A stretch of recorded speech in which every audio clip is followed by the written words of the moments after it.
Hello everyone, and welcome back to Mr. Sleepy Crime. I know many of you enjoy listening to these stories as you fall asleep. So before you drift off, I'd love for you to leave a comment letting me know where in the world you're tuning in from. And if you're enjoying the story, don't forget to like and subscribe. It really helps the channel grow. Before we begin, I want to acknowledge that this story involves real people and real tragedies. We tell these stories not for entertainment, but to remember the victims and perhaps help others recognize the warning signs that could prevent similar tragedies. For the best experience, feel free to lower the volume a little, just enough to let the story gently carry you off to sleep. Alright, please get comfortable, dim the lights, and let's dive into tonight's first story. Tonight we'll explore a story that changed an entire state's criminal justice system. A tragedy that should never have happened, involving a young woman with her whole life ahead of her, and the systemic failures that allowed evil to slip through the cracks. This is the story of Reagan Tokes. Reagan Tokes was 21 years old in February of 2017. She was a senior at Ohio State University in Columbus, majoring in psychology. Just 3 months away from graduation, she had grown up in Monclova Township, near Toledo, Ohio, in a close-knit family that adored her. Those who knew Reagan described her as vibrant, enthusiastic, someone who embraced life with open arms. She had dreams of helping people, of making a positive impact on the world. Her social media showed a young woman living fully ziplining with friends, exploring new places, laughing, always laughing. She worked 2 jobs to support herself through school. One at a restaurant called Fusion, and another at a bar and cafe called Bodega in the Short North neighborhood of Columbus. The Short North was trendy, artistic, filled with galleries and restaurants. It was the kind of place where young people gathered, where the city felt alive. Reagan was responsible, dependable. She always called her father Toby, always checked in. Her family could set their watches by her communication. She was that consistent, that thoughtful. Wednesday, February 8th, was a normal day. Reagan attended her classes. Later that evening, she went to work at Bodega. Her shift ended around 9:45 at night. She said goodnight to her coworkers, grabbed her things, and walked out into the February cold. She headed toward her car, which she always parked behind the bar on a side street. It wasn't well lit, it was quiet. She was alone. And that's when her life changed forever. But before we continue with Reagan's story, we need to talk about Brian Goldsby. Brian Goldsby was 29 years old in February of 2017. He had just been released from prison 3 months earlier. On November 13th, his criminal history was extensive and deeply disturbing. As a juvenile, he had been assessed by the Ohio Department of Youth Services. The assessment revealed horrifying details. He had sexually assaulted children as young as 5 and 6 years old. He had been involved with gangs. He had a long record of crimes: trespassing, theft, shoplifting, even threatening his own mother with a knife. But it was what happened in November of 2010 that should have kept him behind bars much longer. A woman 8 months pregnant was getting her 2-year-old son out of her car in a Grove City apartment complex parking lot. Goldsby approached from behind. He held a knife to her throat. He threatened her child's life. What followed was a nightmare. Goldsby forced the woman to drive him to multiple ATMs while he assaulted her in front of her toddler. He made her take him to her home, where he assaulted her again and stole her possessions. The charges should have reflected the severity of these crimes: kidnapping, rape, but the victim was terrified. She feared for her life and the lives of her children. She refused to testify, so prosecutors offered a plea deal. Goldsby pleaded guilty to robbery and attempted rape in May of 2011. He received a 6-year sentence, but because he had already spent 6 months in jail awaiting trial, those days counted toward his time. He would actually serve only 5.5 years. 5.5 years for terrorizing a pregnant woman and her child. His time in prison was turbulent. He racked up 52 infractions. He got into fights. One after another inmate mocked him. He defied female corrections officers, specifically using gender-based slurs. He stole. He refused orders. He caused disturbances. He was moved between 5 different prisons because his behavior was so problematic. When he was released in November of 2016, he was classified as a Tier 3 sex offender, the most severe classification. He had to register with the county sheriff every 90 days for the rest of his life. Anyone living within 1,250 feet of him had to be notified. But there was a problem. Because of his violent history and his prison infractions, no halfway house would accept him. He was released homeless. He had no permanent address, no stable housing, no support system. The state's solution: they assigned him to a GPS ankle monitor through a program called Alvis. The monitor would track his movements. In theory, someone would be watching. In theory, he would be supervised. But theory and reality were about to diverge in the worst possible way. Brian Goldsby was wearing that GPS ankle monitor when he walked the streets of Columbus in late January of 2017. No one was watching him closely. There were no exclusion zones programmed into his monitor, no restricted areas he couldn't enter. No one was actively monitoring his movements in real time. The data was just being collected, stored away, essentially meaningless, unless someone chose to look at it. And Goldsby knew he could move freely. Starting on January 23rd, reports began flooding into the Columbus Police Department from the German Village area, a quiet, safe neighborhood about 3 miles from the short north. A woman was assaulted in her garage as she tried to get into her car. A man had entered behind her, his face obscured by a pulled-down hood and a mask. He punched her repeatedly as she fought him off. The next day, January 24th, another woman was leaving her home on Brook Street when a man approached. A knife appeared at her throat. He demanded money.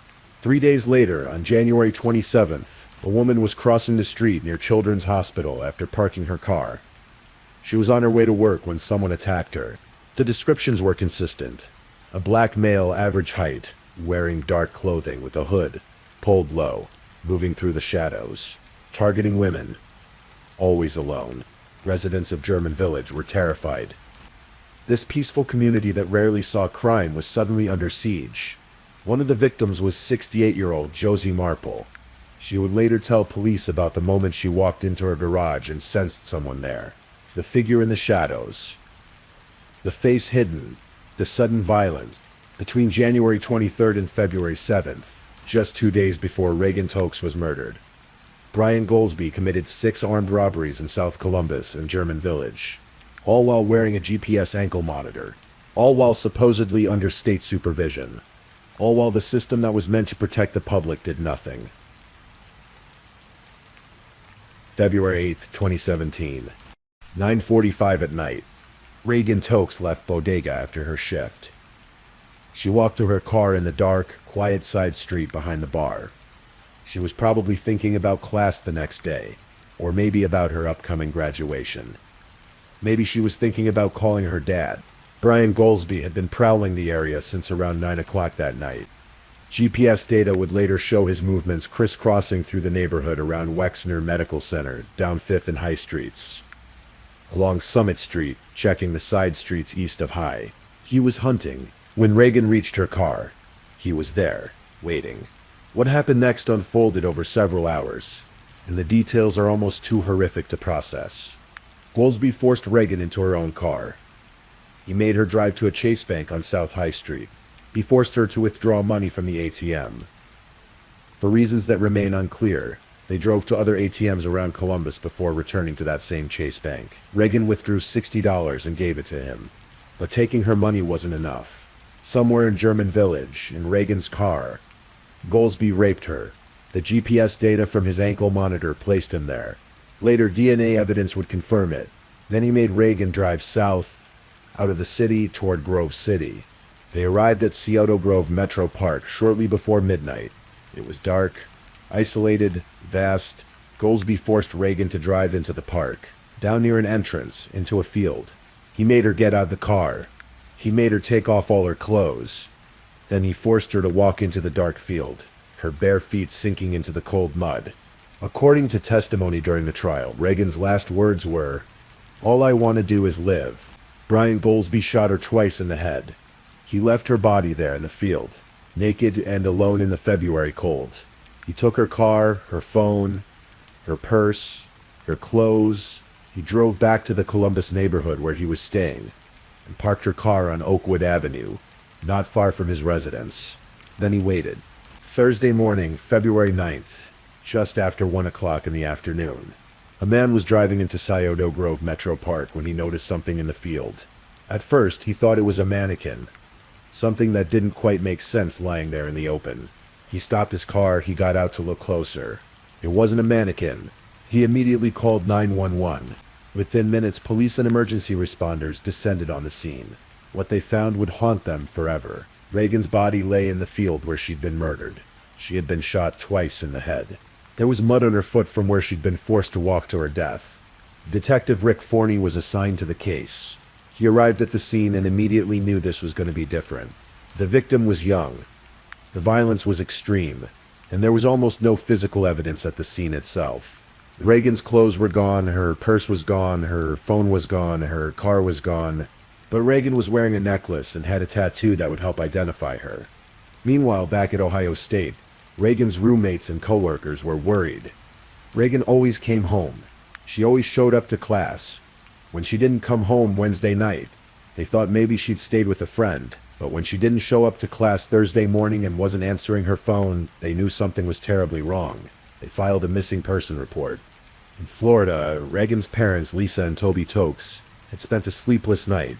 Reagan hadn't called. That alone was unusual enough to worry them. As the hours ticked by with no word, worry turned to dread. Detective Forney compiled photographs of the victim and her distinguishing features.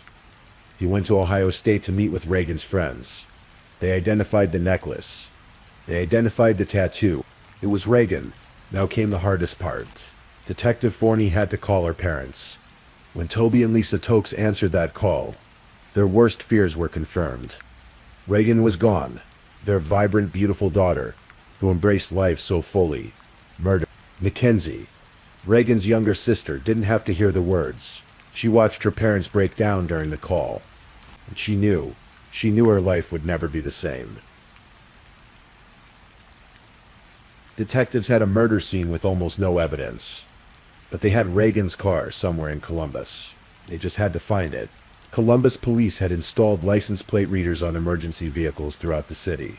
These automated systems photographed license plates as emergency vehicles drove their routes. It was this technology that gave them their first break. Reagan's car was located parked on Oakwood Avenue in a residential neighborhood. The same street where just 2 nights earlier, police had been searching for the German Village robbery suspect. Detectives descended on the vehicle. They processed it carefully, methodically. They found fingerprints. They found cigarette butts. They collected DNA samples. They sent everything to the lab and waited. The wait wasn't long. Within 48 hours of non-stop investigation, they got a match. The DNA belonged to Brian Lee Goldsby, a 29-year-old registered sex offender who had been released from prison just 3 months earlier, who was supposedly being monitored, who was supposedly under supervision. Detectives moved quickly. They obtained a warrant for receiving stolen property for being in possession of Reagan's car. At 4 o'clock Saturday morning, February 11th, they arrested Brian Goldsby at his residence. When they questioned him, Goldsby initially denied everything. Then he tried to deflect. He claimed there was another man, someone named TJ, who had forced him to kidnap Reagan for money. He said TJ was the one who shot her. Investigators did a thorough investigation into this mysterious TJ. They found no evidence he existed. The story was fabricated, eventually under the weight of physical evidence. Goldsby's story changed. He provided details about that night that matched what investigators already knew. He gave them information that led them to the murder weapon.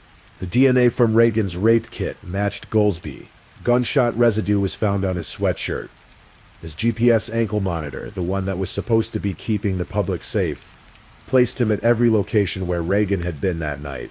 Behind Bodega, at the Chase Bank, in German Village, at Scioto Grove Metro Park. The ankle monitor had tracked everything. It just hadn't stopped anything. As the investigation into Reagan's murder progressed, detectives began connecting other dots. They looked at Goldsby's GPS data from the weeks before February 8th. The pattern was unmistakable. His locations matched perfectly with the times and places of the German Village robberies. Victims were contacted. When police showed them Goldsby's photo, identifications were made. DNA evidence linked him to the crime scenes. Brian Goldsby hadn't just murdered Reagan Tokes. In the 3 months since his release from prison, while wearing a GPS ankle monitor that was supposed to be monitoring him. He had committed 6 armed robberies. He had terrorized an entire neighborhood. He had held knives to women's throats. He had beaten them. He had stolen from them.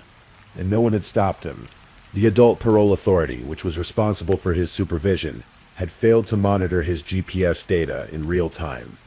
His parole officer was overwhelmed with cases and couldn't provide adequate supervision. The halfway house program refused to take him because of his history, but no alternative solution was implemented. Goldsby had even been sanctioned for going AWOL from his temporary housing, and for failing to charge his GPS device. A parole hearing was scheduled to address these violations, but it was set for sometime after February 8th. Reagan Tokes was murdered before that hearing ever took place. If anyone, had been paying attention to the GPS data, they would have seen Goldsby committing robberies in German Village.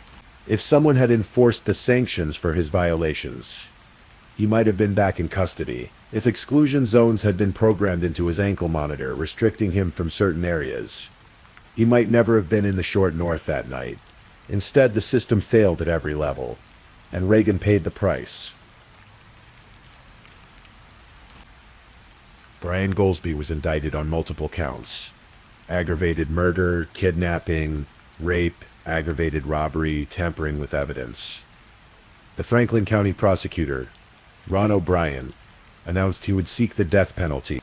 The trial began in March of 2018, just over a year after Reagan's death. Jury selection was challenging. The case had received extensive media coverage in Central Ohio. Everyone knew Reagan's name. Everyone knew what had happened to her. Defense attorneys had requested the trial be moved outside Franklin County, but the judge denied the motion. More than 200 prospective jurors were called in an attempt to seat an impartial jury. When the trial began, prosecutors laid out the evidence methodically. They walked jurors through the timeline of that night. They showed the GPS data placing Goldsby's ankle monitor at every crucial location. They presented the DNA evidence. They showed the cigarette butts from Reagan's car. They played Reagan's ATM transaction records. They presented testimony about the German Village robberies. The evidence was overwhelming. Goldsby's defense attorneys didn't dispute his involvement in Reagan's murder. Their strategy focused on the penalty phase. They argued that Goldsby's traumatic childhood had shaped his actions. They asked the jury for mercy, urging them to spare his life. The defense presented evidence of Goldsby's youth, the abuse he'd suffered, the lack of proper intervention, the failures of the juvenile justice system that had tried to address his behavior when he was young. But the prosecution countered with the brutality of Goldsby's crimes. They reminded jurors of the pregnant woman he'd terrorized in 2010.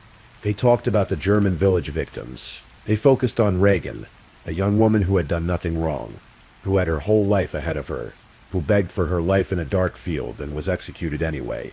On March 13th, 2018, what would have been Reagan's 23rd birthday, the jury returned their verdict. Guilty on all counts: aggravated murder, kidnapping, rape, aggravated robbery, tampering with evidence. Reagan's family wept. After over a year of waiting, of reliving the horror, of sitting through testimony, they finally had accountability. But the trial wasn't over. Now came the penalty phase. Would Brian Goldsby receive the death penalty or life in prison without parole? The jury deliberated for 4 days during the penalty phase. The decision they faced was monumental. Literally life or death. In the end, they couldn't reach unanimity. 4 jurors voted for life in prison. 8 voted for death. Under Ohio law, a death penalty verdict requires a unanimous decision. On March 21, 2018, Judge Mark Surratt sentenced Brian Goldsby to life in prison without the possibility of parole. During the sentencing, Judge Surratt addressed Goldsby directly. His words captured the terrible irony of the situation. Reagan did nothing wrong, whatsoever. And yet she forfeited her life because of your background. You get spared because of your background. And yet she forfeited her life. The judge also mentioned something chilling. If law enforcement hadn't done what they did, who knows if we would have had other victims. Reagan's mother, Lisa Tokes, read a victim impact statement. Her words were devastating. Regardless of the outcome of today's verdict, it doesn't bring our daughter back. It doesn't erase the night of terror that Reagan had to endure. It doesn't erase the graphic details and images that are forever burned into our minds. The terror and pain that she endured that night at the hands of evil, she deserved better. And our loss and pain will never get better. Goldsby was given the opportunity to speak before sentencing. He waived that right. He had nothing to say. Later, Goldsby pleaded guilty to the 6 armed robberies he'd committed before murdering Reagan. He received additional sentences for those crimes, all to be served concurrently with his life sentence. Brian Goldsby is currently incarcerated at the Ohio State Penitentiary in Youngstown. A supermax prison. He will die there.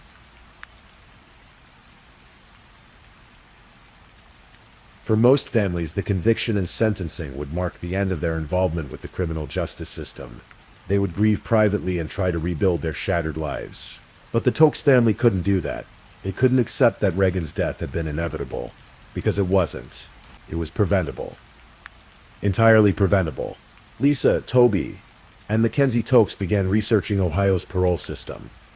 What they discovered horrified them. The adult parole authority was overwhelmed. Parole officers carried caseloads that made meaningful supervision impossible. GPS monitoring existed, but the data wasn't being reviewed in real time. There were no automatic alerts when offenders violated their terms. Exclusion zones, areas where high-risk offenders shouldn't be allowed, weren't being implemented consistently. And Reagan wasn't the only victim. The Tokes family discovered other cases where parolees under state supervision had committed heinous crimes, while supposedly being monitored. They found the case of Rachel Anderson, who was killed by Anthony Pardon almost a year after Reagan's death. Pardon was supposed to be on a GPS ankle monitor, as part of an interstate compact program, but the system failed to implement it. The Tokes family realized that systemic change was needed. They couldn't bring Reagan back, but they could fight to prevent other families from experiencing their nightmare. They started the Reagan Tokes Memorial Foundation. They began meeting with lawmakers. They shared Reagan's story and the story of how the system had failed with anyone who would listen, and they began drafting legislation. In 2018, the Reagan-Tokes Act was introduced in the Ohio House and Senate. The legislation had multiple components, all designed to close the gaps that had allowed Goldsby to murder Reagan. The first part addressed sentencing reform. It created an indefinite sentencing structure for certain felonies, allowing the parole board to extend sentences based on an offender's conduct and rehabilitation progress. The goal was to ensure dangerous individuals weren't automatically released just because their minimum sentence was up. Governor John Kasich signed this portion of the Reagan-Tokes Act into law in December of 2018. It went into effect in March of 2019. But the Tokes family wasn't done. They knew the sentencing reform alone wasn't enough. They needed to fix the supervision and monitoring system. The second part of the Reagan-Tokes Act focused on GPS monitoring and parole officer caseloads. It proposed reducing the number of cases each parole officer handled so they could actually supervise their charges effectively. It required GPS data to be monitored in real time, with automatic alerts for violations. It mandated the creation of re-entry programs for offenders who couldn't be placed in halfway houses. This portion of the legislation faced more resistance. It required funding. It required systemic overhaul. It required the state to acknowledge failures and commit to change. The Tokes family refused to give up. Mackenzie, Reagan's younger sister, became a fierce advocate. She spoke at rallies. She testified before legislative committees. She kept Reagan's story in the public consciousness. With legislative work, we're still not done in Ohio, Mackenzie said at a Rally for Reagan event. And until we finish in Ohio, we're not going to move on to anything else. The legislation was reintroduced multiple times. In February 2022, House Bill 16-6, containing the monitoring and supervision reforms, finally passed the Ohio House, but it still needed to clear the Senate. Meanwhile, legal challenges to the sentencing portion of the Reagan-Tokes Act worked their way through the courts. Some defendants argued the law was unconstitutional, claiming it violated separation of powers by allowing a parole board rather than a judge to extend sentences. Different appellate courts reached different conclusions. The issue eventually reached the Ohio Supreme Court. In July of 2023, in a 5-2 decision, the Supreme Court upheld the Reagan-Tokes Act as constitutional. It was a victory, but for the Tokes family, it was bittersweet. No legal victory could bring Reagan back. The Tokes family also pursued legal action against the entities they believed were responsible for failing to protect Reagan. They sued the Ohio Department of Rehabilitation and Correction, arguing the ODRC's negligence in monitoring Goldsby directly led to Reagan's death. They argued that the department knew Goldsby posed a substantial risk to public safety. They knew he had a violent history. They knew he'd committed dozens of infractions in prison. Yet they released him without adequate monitoring or supervision. The lawsuit argued that a special relationship existed between the ODRC and Goldsby, because they had the power to control him through his ankle monitor. They were literally tied to Goldsby's ankle. The lawsuit stated ODRC had the full mantle of control over Goldsby, with the ultimate power to arrest him or impose more restrictive terms of post-release control. The ODRC fought the lawsuit, and multiple courts dismissed it, citing governmental immunity. In August of 2019, the Ohio Supreme Court voted 6-1 not to hear the case. Justice Michael Donnelly was the lone dissenter. The Tokes family also sued Nicery Inc., the company that ran the housing program where Goldsby was staying. This lawsuit remained pending longer, but it too was eventually settled. The legal battles were frustrating. The Tokes family wasn't seeking money. They wanted accountability. They wanted acknowledgement that the system had failed. They wanted change. When the lawsuits were dismissed, they focused even more intently on legislative reform. If the courts wouldn't provide accountability, they would push for laws that prevented future tragedies. At Scioto Grove Metro Park, where Reagan's body was found, a memorial was created. Reagan's Garden is a place for reflection, for remembrance, for honoring a life that ended far too soon. The Tokes family also established a scholarship fund. They wanted to help other hard-working students achieve their college dreams, just as Reagan had been achieving hers. They wanted something positive to come from their tragedy. Reagan's story has been featured on numerous true crime programs. Dateline NBC's Unchecked Evil episode, on the case with Paula Zahn, Criminal Confessions on the Oxygen Network. The Columbus Dispatch listed her case as one of the region's top 10 news stories in 20. But for those who knew Reagan personally, she's more than a true crime story, more than a victim, more than a catalyst for legal reform.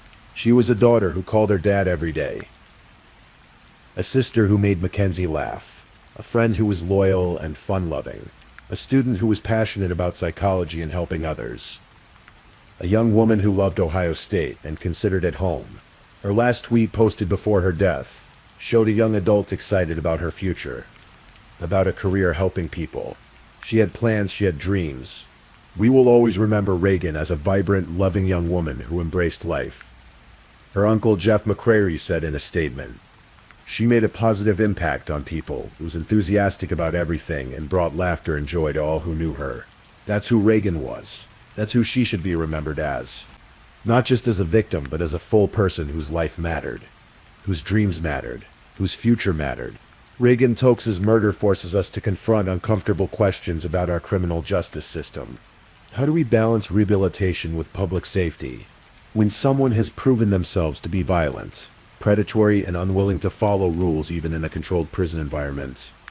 At what point do we acknowledge they may never be safe to release? Brian Goldsby's juvenile record showed sexual violence against children. His adult record showed he kidnapped and sexually assaulted a pregnant woman in front of her toddler. In prison, he committed 52 infractions. He fought, he defied authority, he showed no signs of rehabilitation. Yet the system determined he'd served his time. He was released, and the monitoring that was supposed to keep the public safe was perfunctory at best, non-existent at worst. The parole officers weren't malicious. They were overwhelmed. The system was underfunded and understaffed. Caseloads were unmanageable. Real-time GPS monitoring requires resources. People watching screens, algorithms flagging unusual patterns, quick responses to violations.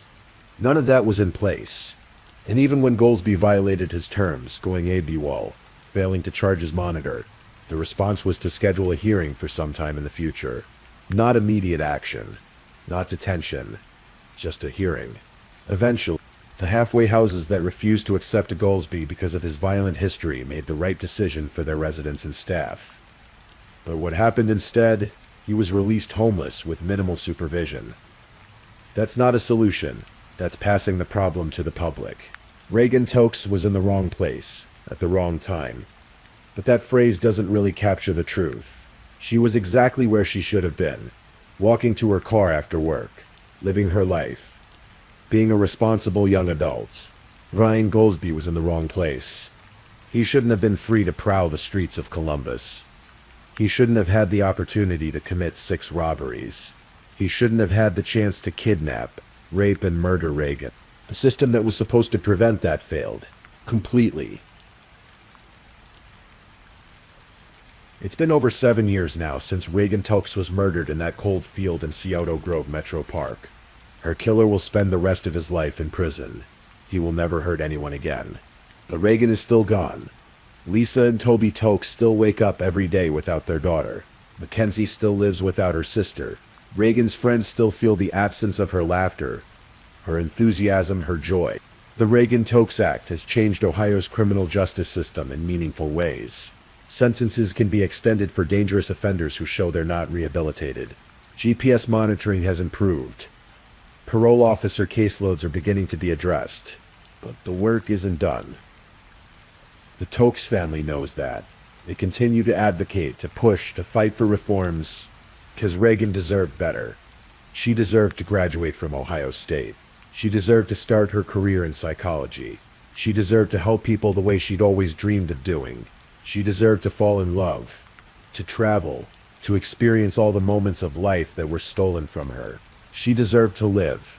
And when a system fails as catastrophically as it failed Reagan, the only appropriate response is to ensure it never happens again. Not to another Reagan. Not to anyone. That's the legacy the Tokes family is building from their tragedy. That's how they're honoring their daughter and sister. Reagan Tokes was vibrant. She was loving. She embraced life fully. She made people laugh. She cared about helping others. That's who she was. That's who she should have been allowed to become. Rest in peace, Reagan.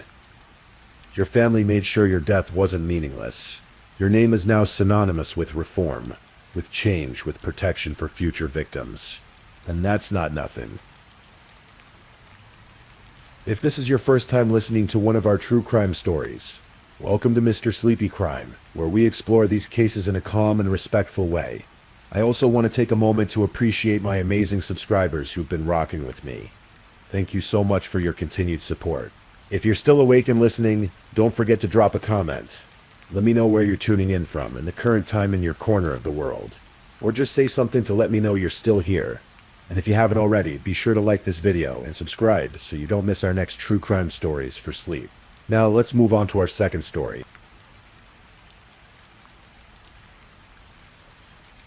Story 2.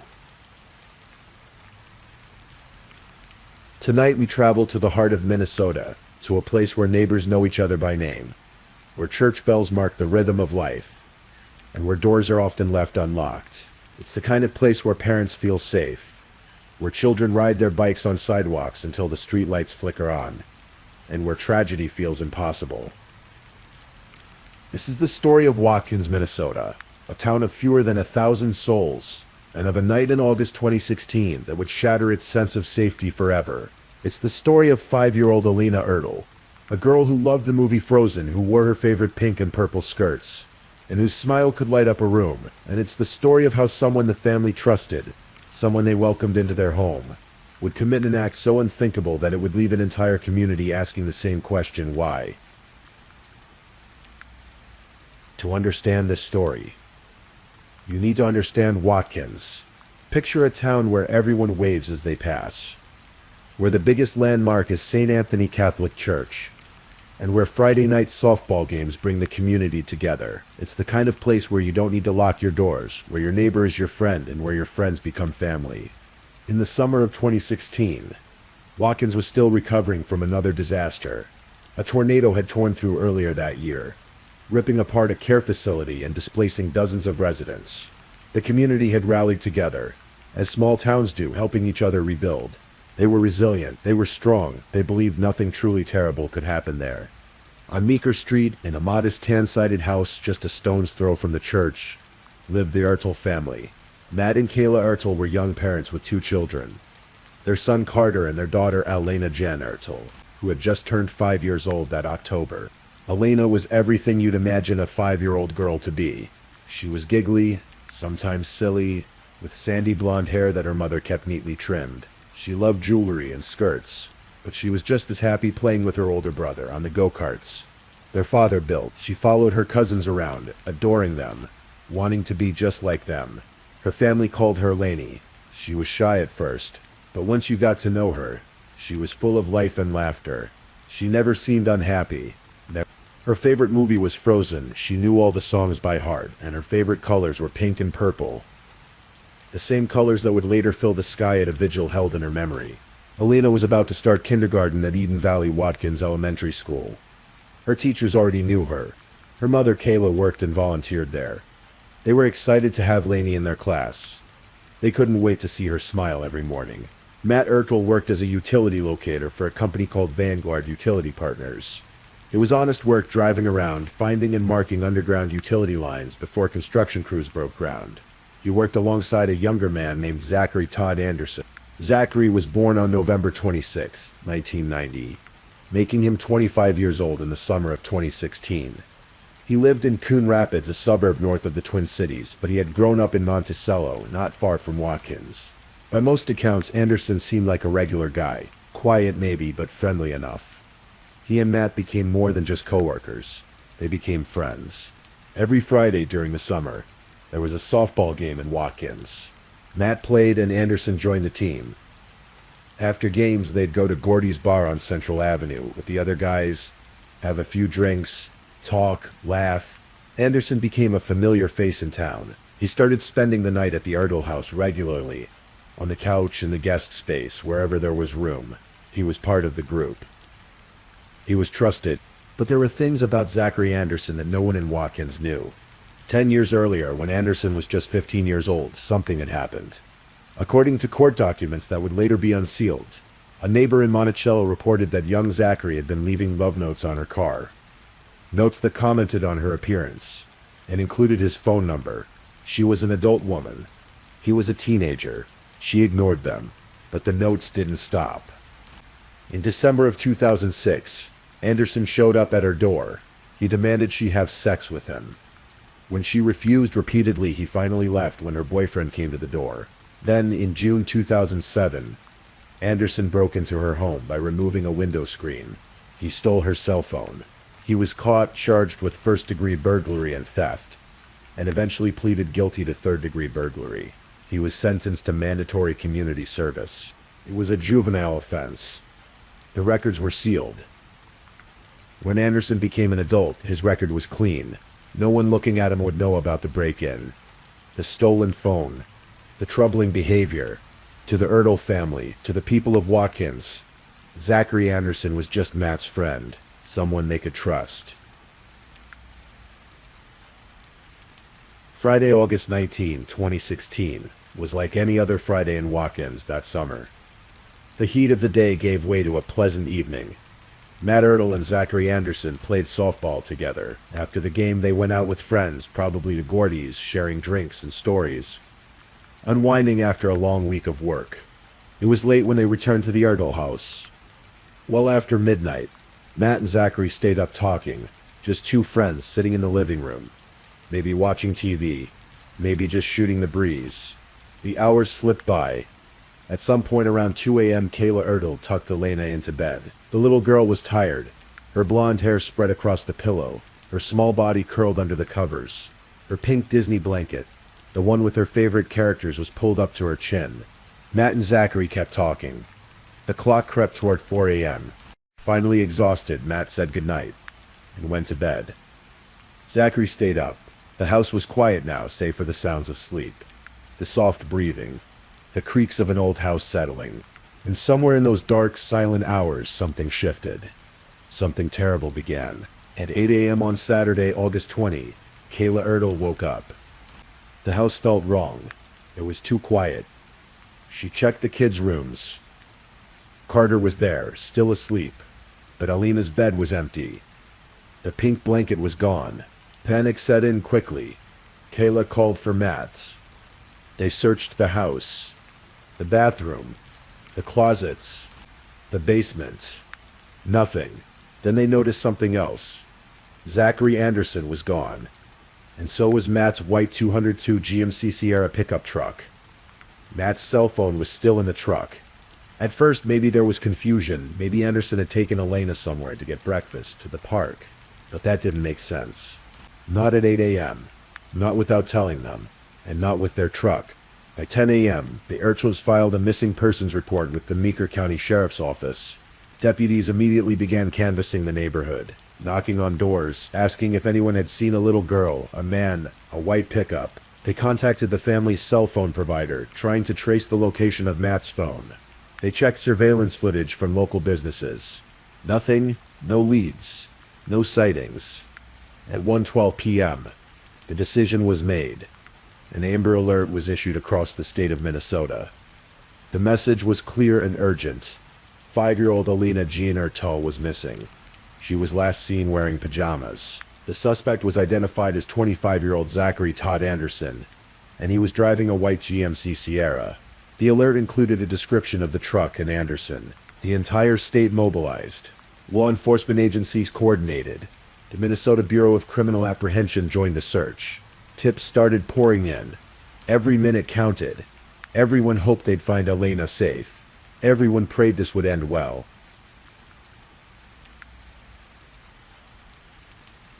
The search was frantic, methodical and desperate all at once. Meeker County deputies worked alongside state troopers and BCA agents.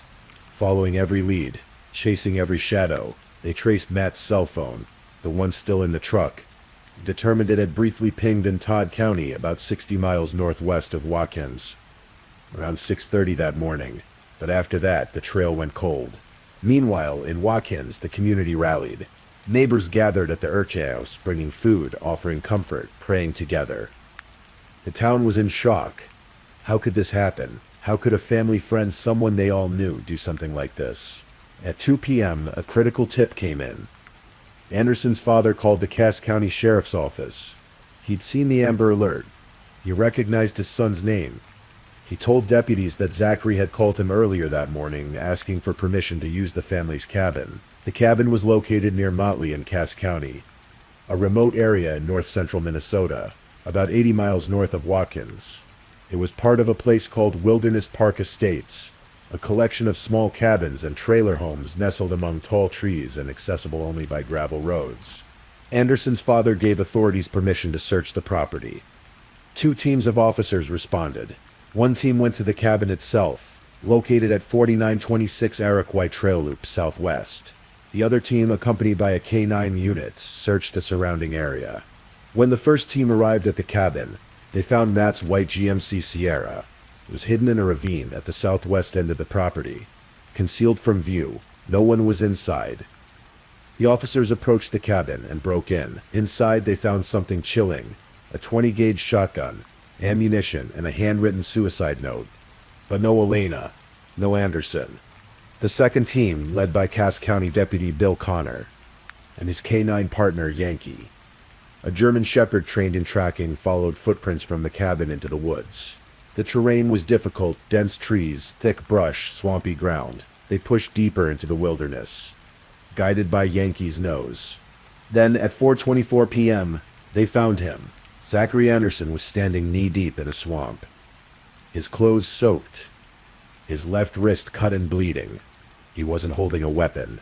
He didn't try to run. He didn't resist arrest. When officers approached, he simply stood there, silent and still, as if he'd been waiting for them. "Where is the girl?" they asked. Anderson's first response was chilling. "What girl?" he said. But he knew. Of course he knew. Later, when investigators from the Bureau of Criminal Apprehension questioned him again, Anderson's resolve broke. He told them Elena was hidden in the swamp, under brush and debris. He pointed in a general direction. "Over there," he said. Officers pushed through the murky water, their boots sinking into the mud. An investigator spotted something pink first. Elena's Disney blanket, the one she'd been sleeping with just hours earlier. And then beneath the surface of the water, hidden by branches and debris, they found her. Elena Ertel's small, naked body was completely submerged. She was pronounced dead at the scene. The Ramsey County Medical Examiner's Office performed an autopsy on Elena's body. The preliminary findings were released the next day, Sunday, August 20. The official cause of death was listed as homicidal violence, a term used when the death is clearly a murder, but the specifics are still being investigated. As the autopsy continued, more details emerged. Alina had been strangled. There was evidence of blunt force trauma to her head, and there was evidence of sexual assault. The little girl who loved Frozen, who wore pink and purple, who was about to start kindergarten, had been kidnapped, assaulted, and murdered by someone her family trusted. Someone who had slept in their home. Someone who had played on their softball team. Someone who had been their friend. On Tuesday, August 23, 2016, Zachary Todd Anderson appeared in Cass County District Court in Walker, Minnesota. He was charged with multiple felonies: second-degree murder, first-degree criminal sexual conduct with a person under the age of 13, 2 counts of kidnapping and theft of a motor vehicle. Anderson stood in the courtroom wearing an orange jail-issued jumpsuit, his hands and legs in shackles. He showed no emotion.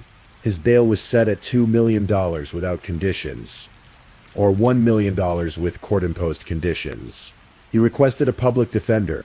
In October 2016, a grand jury indicted Anderson on 19 criminal counts. These included 8 counts of first-degree murder, second-degree intentional murder, 4 counts of kidnapping, 2 counts of first-degree criminal sexual conduct, interference with a dead body, and motor vehicle theft. Anderson pleaded not guilty to all charges. For the next year and a half, the case wound its way through the legal system.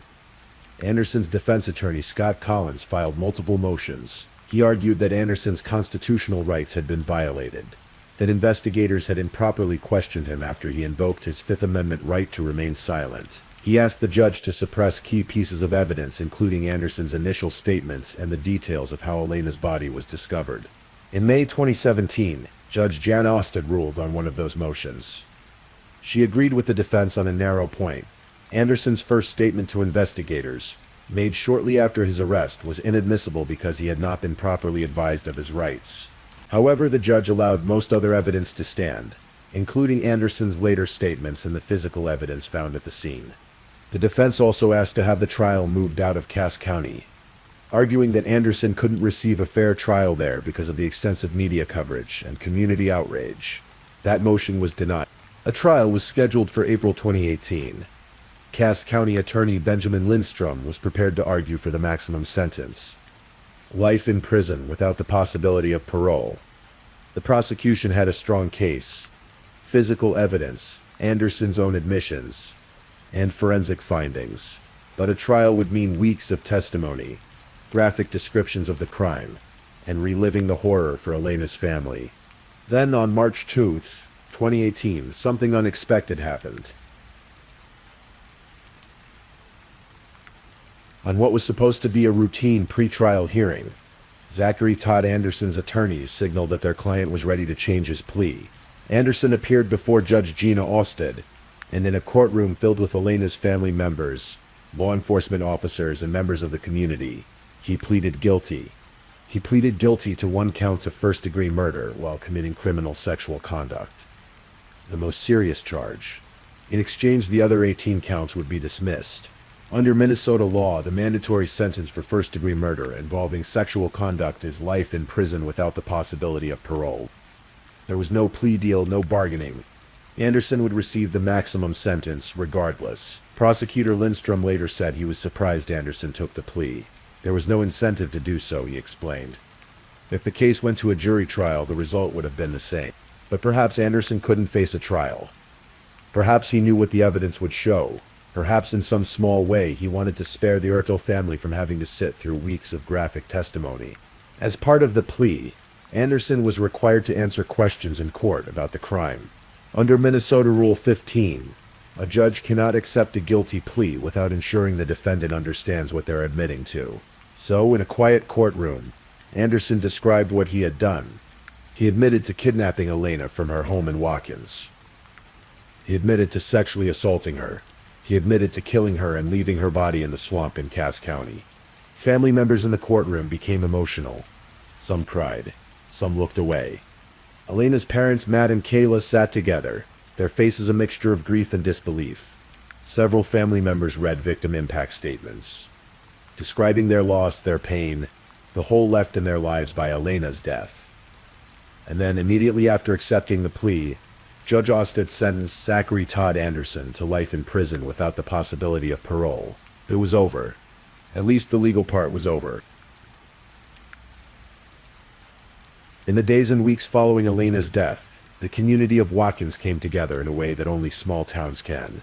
On August 21, 2016, just one day after Elena's body was found, a GoFundMe page was launched to help the Ertel family with memorial expenses. The goal was set at $10,000. Within 8 hours, more than $14,000 had been raised. By August 23, it had exceeded $40,000. People brought flowers, balloons, stuffed animals, and angel figurines to their Ertel home on Meeker Street. The sidewalk and front yard became a memorial, a sea of pink and purple, Elena's favorite colors. On the evening of August 23, a candlelight vigil was held at St. Anthony Catholic Church. Hundreds of people attended, maybe even 1,000. They stood in the church parking lot, holding candles, singing hymns and praying together. At the beginning of the service, they released pink and purple balloons into the sky. As the balloons floated upward, the song Let It Go from Frozen played over the speakers. Children cried. Parents held them close. Strangers embraced. Father Aronette, a priest at the church, spoke about Elena. She had a love for others which was free and innocent, he said. Don Kilk Dukil, a kindergarten teacher who was supposed to have Elena in her class that fall, stood in the crowd. Horrific. Very difficult, she said.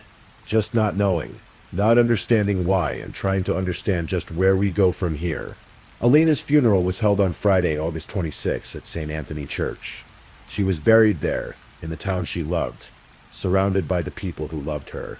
In the years since Elena's death, her family has worked to keep her memory alive. On Halloween 2016, just 2 months after she was killed, Kayla Ertel hosted a public event that doubled as a celebration of Elena's birthday. Elena had been born on October 31, and she loved Halloween. The event became an annual tradition. From that first Halloween party, a charity was born, sharing Elena Ertel's love. The charity collects donations, toys, money, supplies, and distributes them throughout the year to sick children and families in need. They've donated to St. Cloud Hospital to families who've experienced loss. To anyone who needs a little bit of light in the darkness. Elena's family wanted to turn their grief into something good. They wanted to make sure that even in death, Lenie's love would continue to spread. On September 10, 2023, a life-size statue of Elena was unveiled in McCarthy Park in Watkins. It was the result of a 2-year collaboration between local businesses, community members, and Elena's family. The statue shows Elena as she was in life. Smiling, joyful, free. It's a place where people can go to remember her, to honor her, to reflect on the fragility of life, and the importance of protecting the innocent. Even now, years later, there are questions that will never be fully answered. Why did Zachary Anderson do this? What drove him to commit such a heinous act against a child who trusted him, whose family trusted him? Meeker County Sheriff Brian Cruz said it best in the hours after Elena's body was found. We have no known motive. We are at a loss as to why this happened. Anderson's background offered few clues. Yes, there was the incident when he was 15. The love notes, the break-in, the troubling behavior, but that was a decade earlier. As an adult, he had no criminal record. He held down a job.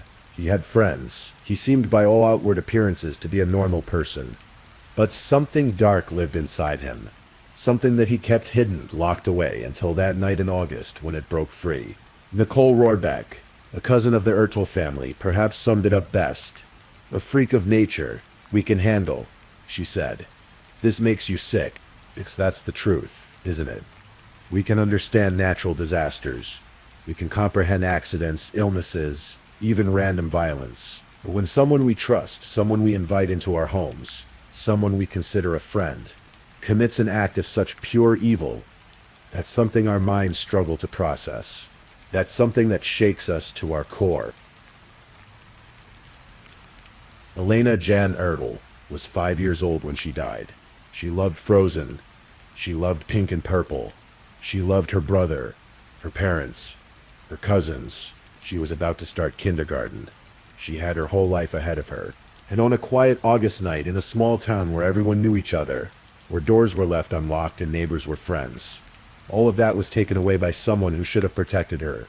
Zachary Todd Anderson is now serving a life sentence in a Minnesota state prison. He will never be released. He will spend every day for the rest of his life behind bars, knowing what he did, carrying the weight of his crime. But for the Erdahl family, for the community of Watkins, the sentence doesn't bring Elena back. It doesn't erase the pain. It doesn't answer the question that haunts them every day, why. All they can do now is remember her, celebrate her, share her love with the world. And perhaps, in doing so, they can find a small measure of peace. If you're still awake and listening, check whether you've left your little goodnight comment. I always check your comments before I sleep too. And if you haven't already, don't forget to like this video and subscribe so you don't miss our next true crime stories for sleep. Meanwhile, let's move on to our third story.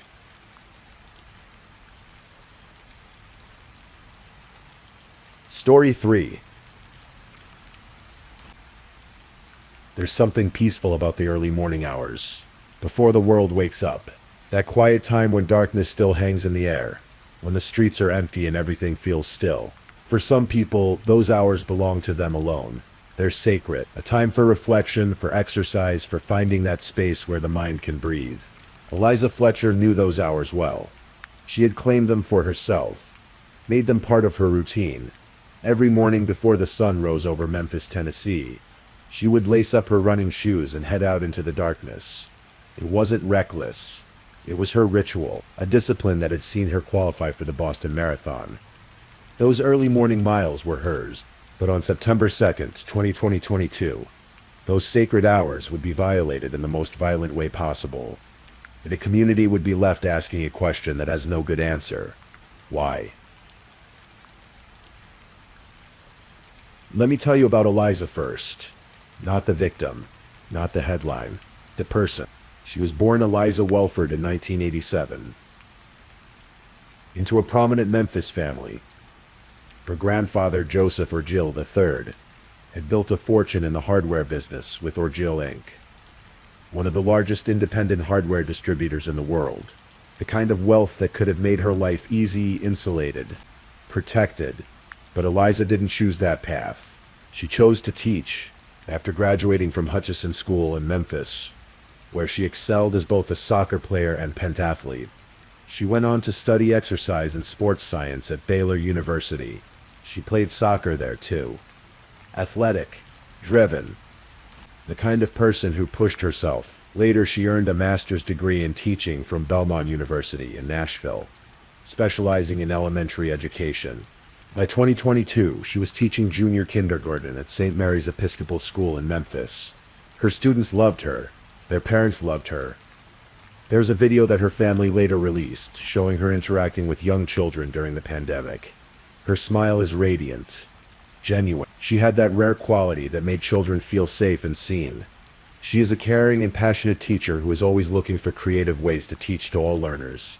The school wrote about her in 2021. Her smile brightens every room she enters. In 2014, Eliza married Richard Fletcher III, known as Richie. They met at Second Presbyterian Church in Memphis. Their wedding was featured in Memphis Magazine, a lavish affair at the Dixon Gallery and Gardens. Together they had 2 young sons. They lived in the Central Gardens neighborhood of Memphis, in a beautiful home filled with the warmth that comes from a family that loves each other. Eliza was 34 years old in September of 2022. She was an avid runner who had qualified for the Boston Marathon. She ran 8.2 miles almost every morning, starting around 4 a.m. That was her time. Those dark, quiet hours before the world woke up, before her students arrived, before her sons needed her. That was when Eliza Fletcher belonged only to herself. On her Facebook page, she had once asked friends for recommendations for good true crime podcasts to listen to while running. She enjoyed Serial, Up and Vanished, Dr. Death.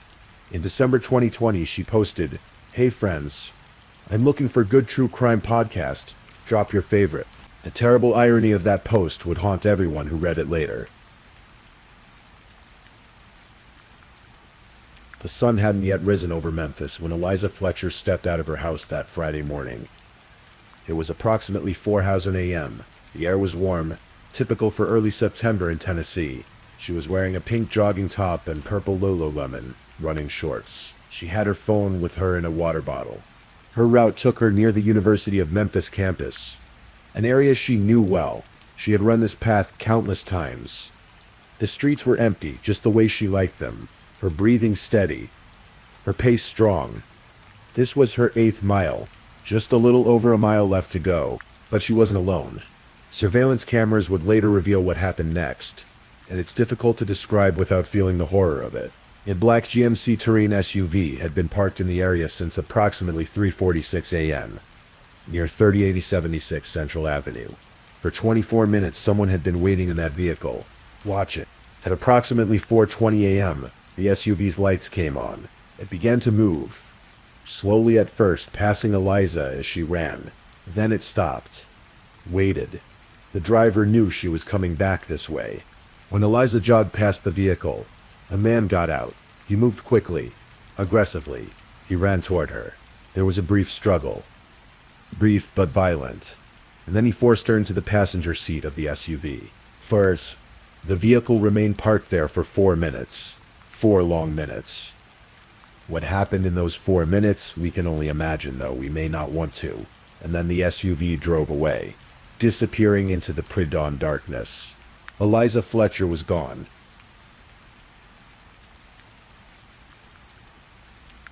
A short time later, around 7:00 a.m., cyclist riding on Central Avenue near Zach H. Curlin Street noticed something odd.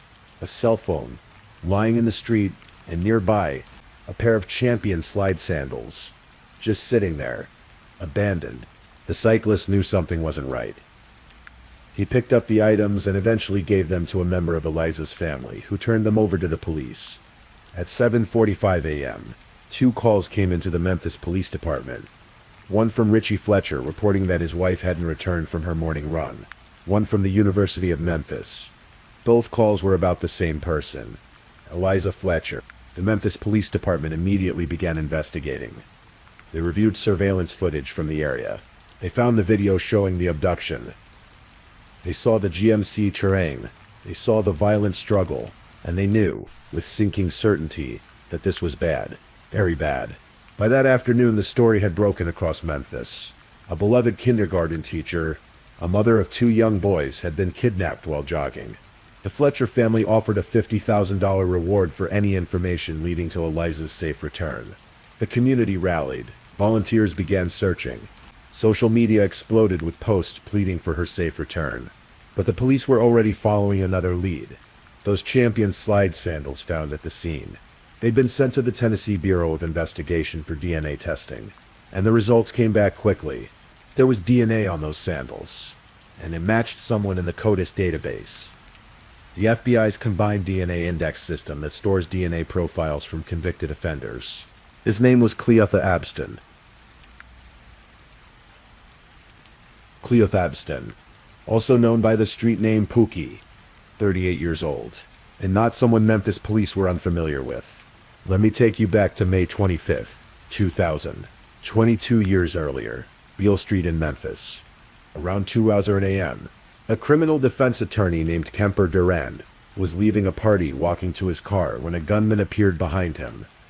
The gunman was 16 years old. His name was Cleotha Abston. Abston took Durand's wallet, then forced him into the trunk of his own car at gunpoint. For several hours, Durand remained in that trunk while Abston drove around, picking up friends. Eventually, Abston took Durand out and forced him to drive to a Mapco gas station to withdraw money from an ATM. But fate intervened. A uniformed Memphis Housing Authority guard happened to walk into that gas station at just the right moment. Durand yelled for help. The kidnappers ran. Abston was caught and arrested. In a victim impact statement written for the court, Durand described his terror. "I was extremely lucky that I was able to escape from the custody of Cleotha Abston. It is quite likely that I would have been killed had I not escaped." Durand noted that Abston showed absolutely no remorse for the crime. He detailed how it took Abston 15 months to finally plead guilty, refusing to sign for any time in what Durand called jailhouse braggadocio. Abston pleaded guilty in 2001 to especially aggravated kidnapping and aggravated robbery. He was sentenced to 24 years in prison. He would serve 20 of those years, being released in November 2020 with credits for jail time and participation in prison work programs. But Abstin's criminal history went back even further than that. Court records reviewed by investigators revealed a deeply disturbing pattern. His first arrest came in 1995, when he was just 11 years old, for theft. From there, it escalated. Between 1995 and 2000, he was detained 16 times. The charges included aggravated assaults, rape, unlawful possession of a weapon, burglary, and more. Juvenile court records indicated that Abstin was part of the LMG gang, Lemoyne Gardens Gangstas. His father was incarcerated when he was first arrested.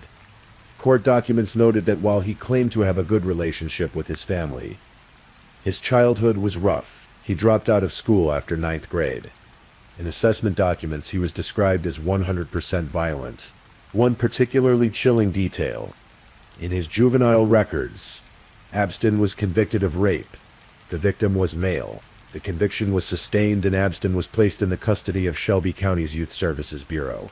When he was released from prison in November 2020, after serving 20 years for kidnapping Kemper Duran, Cleotha Abstin walked back into Memphis as a free man. But he was the same person he'd always been. Violence wasn't something he'd left behind in prison. It was who he was. In September 2021, exactly 1 year before Eliza Fletcher's abduction, Abstin raped and kidnapped a woman named Alicia Franklin at gunpoint. But due to delays in processing the sexual assault kit, delays that would later spark legislative reform in Tennessee, he wasn't charged in that case until after he was arrested for Eliza's murder. He would eventually be convicted in April 2024 and sentenced to 80 years in prison for that crime. On September 1st, 2022, the day before Eliza Fletcher's abduction, Abstin committed another crime. A woman who worked at a cleaning service reported that her wallet had been stolen from her workplace. Surveillance footage showed Abstin taking it while he was working there. He used her debit cards to make several purchases, spending a total of $901. He would later be charged with identity theft, theft of property, and fraudulent use of a debit card. This was who Cleotha Abstin was. In the hours before he encountered Eliza Fletcher, a man with an unbroken pattern of violence, spanning decades. A predator. On Saturday, September 3rd, U.S. Marshals arrested Cleotha Abstin. They'd found the GMC Terrain at an address where Abstin had been staying, the home of a woman named Gwendolyn Brown. The vehicle had a damaged passenger side taillight. When authorities arrived, Abstin saw them and ran. He was quickly captured. He was charged with especially aggravated kidnapping and tampering with evidence. But Eliza Fletcher was still missing. The Memphis Police Department, along with federal partners, launched a massive search. They focused on an area around the Longview Garden Apartments in South Memphis, searching residential areas and woods. Cell phone data was analyzed. Surveillance footage was reviewed frame by frame. Investigators found footage from a theater showing Abstin wearing what appeared to be the same Champion slide sandals found at the crime scene. Witnesses came forward with disturbing information. One witness said they saw Abstin at his brother's apartment around 7:50 a.m. On September 2nd, less than 4 hours after the abduction.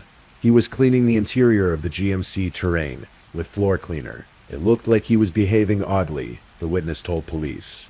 Abstin's brother also spoke to investigators. He said he saw Abstin washing his clothes in the sink of the house. He appeared to be acting very strange, the brother said. But still, no sign of Eliza. On Tuesday morning, September 6th, Abstin appeared before a judge for arraignment on the initial charges. He wore a green jail jumpsuit, a white undershirt, and a face mask. 5 members of Eliza's family sat in the courtroom, watching. Judge Louis J. Montesi Jr. asked them to refrain from any outburst or emotional reaction during the proceedings. Abstin spoke only to answer the judge's questions. He said he didn't have an attorney or funds to post bail. A public defender was appointed. His bail was set at $510,000. But that same day, the Memphis Police Department would make an announcement that would break the hearts of everyone who'd been holding on to hope. On Monday, September 5th, at approximately 5:07 p.m., law enforcement officers were conducting a search in South Memphis near Victor Street. They were following leads generated by an FBI team analyzing cell phone data. The area they were searching was less than a mile from the apartment where Abston's brother lived, about 7.5 miles from where Eliza had been taken. Officers noticed vehicle tracks in the grass near the driveway of a vacant duplex, and they smelled something, an odor of decay. They walked to the back of the property. That's where they found her. Eliza Fletcher's body was lying on the ground behind the vacant building. She had been dead for days. Nearby, investigators found a trash bag containing purple running shorts that matched what she had been wearing. An autopsy would later reveal that Eliza died from a gunshot wound to the back of her head. She also had blunt force trauma injuries. Her face showed signs of trauma. Her jaw was fractured. Her right leg was injured. The toxicology report noted the presence of fentanyl in her system, though it couldn't determine how long it had been there or whether she had been sexually assaulted. The medical examiner's findings painted a picture of a violent, brutal death. Eliza Fletcher had fought. She had suffered, and then her life had been taken from her. When the identification was confirmed on Tuesday, September 6th, additional charges were filed against Clutha Abston: first-degree murder, premeditated murder, and murder in the perpetration of kidnapping. District Attorney Steve Mulroy announced that prosecutors would seek the death penalty. To lose someone so young and so vital is a tragedy in and of itself, Mulroy said at a press conference. But to have it happen in this way, with a senseless act of violence, it's unimaginable. The news spread through Memphis like a shockwave. The beloved kindergarten teacher, the devoted mother, the accomplished athlete, gone. Murdered. Her life stolen in the cruelest way imaginable. On Friday, September 9th, exactly 1 week after Eliza disappeared, more than 2,000 people gathered to honor her memory in a run dubbed Let's Finish Liza's Run. They ran her route, the full 8.2 miles she had been trying to complete that terrible morning. Over 3,000 more people expressed interest in participating. "I'm so impressed with the turnout, it's very emotional," one participant told reporters. The Memphis Police Department provided an increased presence in the area to support the event. People came from all over to pay their respects, to reclaim those streets, to say that women should be able to run safely at any time of day. The following day, on Saturday, September 10th, hundreds of mourners filled Second Presbyterian Church for Eliza's funeral, the same church where she and Richie had met, where they'd been married, where they'd built a life together. Her obituary described her as a born athlete and a strong believer in the importance of personal growth, who was not afraid to be vulnerable. Liza was a light to all who knew her, it read. Her contagious smile and laughter could brighten any room. Liza was pure of heart and innocent in ways that made her see the very best in everyone she met. At St. Mary's Episcopal School, where Eliza had taught, faculty and staff lit candles in her memory. Parents struggled to explain to their young children why their beloved teacher wouldn't be coming back. Counselors were brought in to help students process the grief.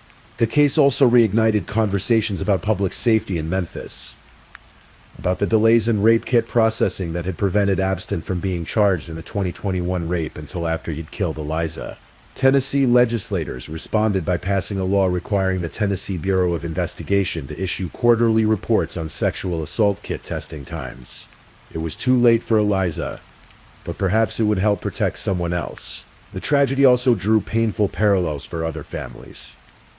Maggie Sutherland, whose daughter Sydney had been murdered while jogging in Arkansas in 2017, spoke about how Eliza's case triggered all those memories. It really hit. It's just like a trigger, and it sets you back and makes you replay things, she told reporters. For more than 2 years, the case wound through the legal system.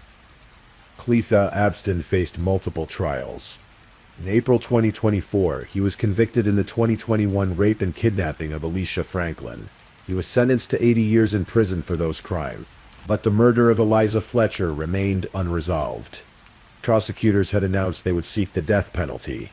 A trial was scheduled for February 2020, and then on October 28, 2024, something unexpected happened.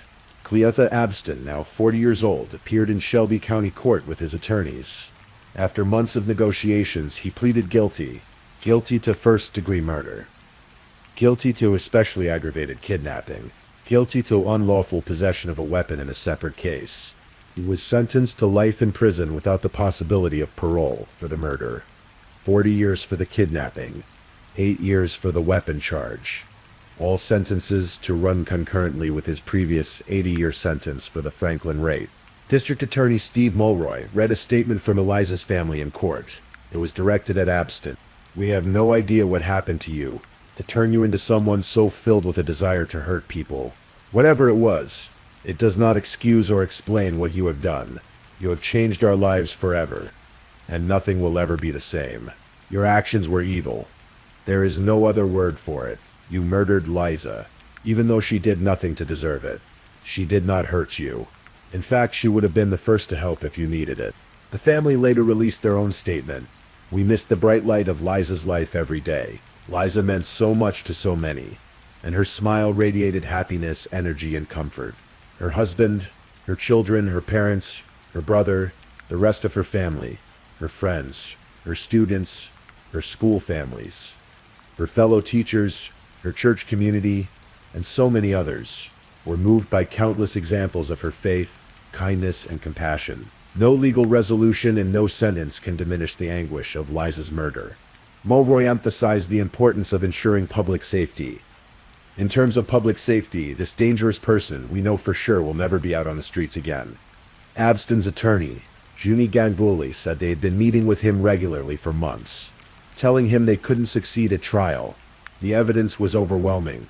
Security footage, DNA evidence, witness statements. There was no defense. "Now this guy can be forgotten, because he's going to prison to die," said Deputy District Attorney Paul Hagerman. And so we're left with questions that have no satisfying answers. Why did Cleotha Abston target Eliza Fletcher that morning? Was it random? Had he been watching her routine? Did he know who she was, the family she came from, or was she simply in the wrong place, at the wrong time? A woman running alone in the darkness, vulnerable to a predator who had been waiting. The investigators said they believed it was an isolated attack by a stranger. No connection between Eliza and Abston has ever been established. But that answer brings no comfort. If anything, it makes it worse. The randomness of it, the senselessness. We're left thinking about those early morning hours that Eliza had claimed for herself. That sacred time, that discipline, that space where she felt free. And we think about how that freedom was violated in the most violent way possible. We think about her two young sons, who will grow up without their mother. About Richie, who marked their anniversaries every year on Instagram with loving messages. Who called her his smoking hot babe. Who now has to navigate life without his partner. About her parents, Beasley and Adele Welford, who had to bury their daughter. About her brother, her extended family, her students, her colleagues, her church community. We think about all the mornings she'll never run, all the children she'll never teach, all the smiles she'll never share, all the memories that will never be made. Eliza Fletcher was 34 years old when she died. She had so much life ahead of her, so much love to give, so much light to share with the world. And Cleotha Abston took all of that away, because he could, because he chose to, because in his 40 years of life he had never learned to do anything but hurt people. There's a bitter irony in the fact that Eliza enjoyed listening to true crime podcasts while she ran. She was fascinated by these stories, these dark tales of human nature at its worst, and then she became one of those stories herself. The morning hours are different now in Memphis, especially for women who run.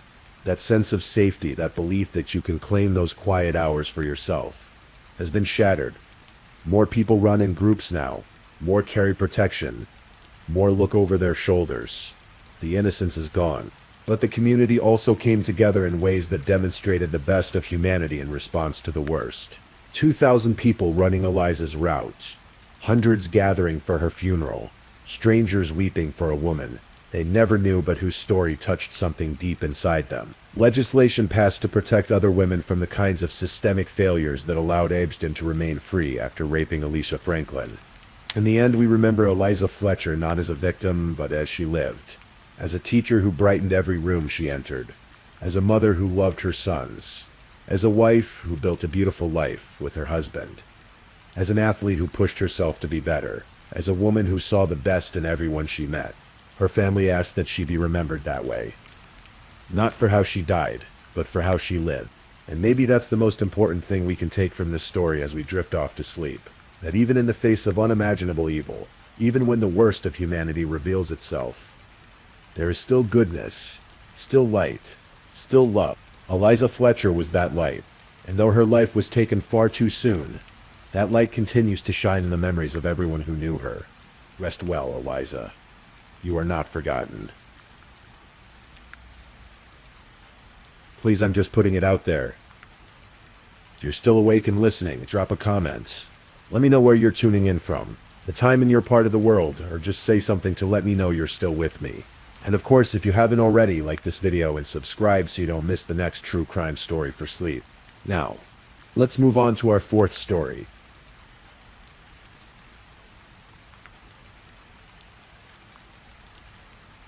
Story 4. It was the evening of May 6th, 2013, in the quiet suburb of Ancaster, Ontario. The kind of place where neighbors wave to each other and children ride their bikes until the street lights come on. Tim Bosma was putting his 2-year-old daughter to bed, reading her favorite story one more time before tucking her in. He kissed her forehead gently, the way fathers do when they think they have all the time in the world. Downstairs, his wife Charlene was finishing up the dishes. They'd been married for 3 years, together for 4.5, and they were building the kind of life people dream about. A house they'd built themselves. A beautiful daughter, plans for a second child, they attended church regularly, had strong ties to their community, and Tim ran a small contracting business. Money was a bit tight. It always is when you're building something from nothing, so they decided to sell Tim's diesel pickup truck. A 2007 Dodge Ram. Nothing fancy, but it was worth about $24,000. And that money would help. Tim had listed the truck on Kijiji, an auto trader, a few days earlier. The responses had been slow, but that evening someone had finally shown real interest. They'd called and said they wanted to come see it. Tim checked his watch. It was getting late for a test drive after 9 o'clock. But he was eager to make the sale. When they come, should I go with them? Tim asked Charlene, a hint of uncertainty in his voice. Charlene was having a cigarette in the garage with their basement tenant, Wayne DeBoer. She thought for a moment. Yes, you should, she replied. Because we want the truck to come back. It was a practical answer. A sensible answer. The kind of thing you say without thinking it will be the last conversation you'll ever have with someone you love. Just after 9:20, Charlene and Wayne heard footsteps on the gravel driveway. Heavy, deliberate steps coming up from the road. It struck them as odd. The visitors had parked on the street instead of pulling into the driveway. When the two men emerged from the darkness, one of them explained casually that a friend had dropped them off and gone to Tim Hortons. The taller man was striking, broad-shouldered, confident, wearing a bright orange shirt that seemed almost garish in the porch light. He was handsome in an easy way, the kind of person you'd instinctively trust. His name, though no one knew it yet, was Dylan Millard. He was 27 years old and the heir to an aviation fortune. The other man hung back in the shadows, shorter, stockier, wearing an oversized red hoodie pulled up over his head, his hands shoved deep in his pockets. Wayne DeBoer would later describe him as sketchy. His name was Mark Smitch, and he was 25 years old with dreams of becoming a rapper. Tim came outside, all smiles and hospitality, ready to show off his truck. They did a quick walk around, kicking the tires, checking under the hood, the usual routine. Then they climbed in. Millard in the driver's seat, Tim in the passenger seat, and Smikes in the back. "I'll be right back," Tim called out to Charlene. She watched the truck's taillights disappear down the driveway and onto the dark country road. Wayne DeBoer, trying to cut the tension he felt, made a nervous joke. That might be the last time we see him. No one laughed. By 10:30, Charlene was worried. Tim had said he'd be right back, and right back had stretched into an hour. She called his cell phone. It went straight to voicemail. She texted him. No response. She called again, and again. Nothing. At 11:30, her worry turned to fear. She called the police. The Hamilton Police Service took the report seriously. But there wasn't much to go on. 2 men had come to look at a truck. Now the truck and Tim were gone. It could be anything. Maybe the truck broke down, maybe Tim's phone died, maybe there was a perfectly reasonable explanation that would reveal itself in the morning. But morning came, and Tim didn't. By May 7th, Tim Bosma was officially missing. The police began their investigation, but they kept certain details close to their chest, including the fact that two unidentified men had taken Tim on that test drive. Some people reading the initial reports wondered if Tim had simply left. Marital problems, perhaps. Depression, debt. But anyone who knew Tim and Charlene knew that was impossible. The Bosma family didn't wait for the police to solve this alone. Within hours, their house had transformed into a command center. Volunteers streamed through the door. Friends from church, neighbors, strangers who'd heard about the missing man. They organized search parties, printed thousands of flyers, set up a Facebook page that quickly gained thousands of followers. Tim Hortons and gas station gift cards piled up on the kitchen table for the searchers. Casseroles and lasagnas arrived by the dozen. Everyone wanted to help, but no one knew what to do. How do you find someone who's simply vanished into the night? On May 9th, Charlene made the hardest decision of her life. She agreed to hold a press conference. Standing before the cameras, her voice shaky but fierce, with her mother and Tim's mother standing behind her like silent sentinels. She spoke directly to whoever had taken her husband. My name is Charlene Bosma, and Tim is my husband. He is my partner and my best friend. He is the love of my life and the father of my child. The last few days have been very difficult for myself and our families. This does not feel like real life. This only happens on TV and in movies. It does not happen in real life. Her voice cracked, but she pushed forward. It was just a truck. A stupid truck. You don't need him, but I do. Our daughter needs her daddy. His parents need their little boy back. We look forward to putting our arms around Tim again and telling him how much we love him. The plea was broadcast across Canada. Millions of people saw Charlene's anguish. Millions of people prayed that Tim would come home, but some people already knew he never would. While the public search intensified, police were following a different trail. They'd tracked Tim's cell phone records and discovered something interesting.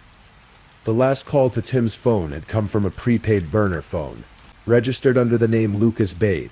Lucas Bate didn't exist, but the burner phone had made other calls. One was to a man named Igor Tumenenko in Toronto. When police contacted Tumenenko, he had an alarming story to tell. Two men had come to test drive his truck the day before Tim disappeared, May 5th. The test drive had made him deeply uncomfortable. Tumenenko had mentioned during the drive that he was familiar with diesel engines from his time in the Israeli army. One of the men, the shorter one sitting in the back, had asked what he'd done in the army. "You don't want to know," Tumenenko had replied. The two men had exchanged a look that sent chills down his spine. Tumenenko gave police detailed descriptions. The tall man was confident and well-dressed, and he had a distinctive tattoo on his wrist. The word ambition inside a box. That tattoo would break the case wide open. On May 10th, police departments from Hamilton, Toronto, and Peel region were comparing notes. Someone mentioned that they knew of a young man who matched the description. Tall, carried a satchel bag, and yes, had an ambition tattoo on his wrist. His name was Dylan Millard. Dylan Millard. The name meant something in Toronto. His grandfather, Carl Millard, had founded Millard Air in 1963, building it into a successful cargo airline.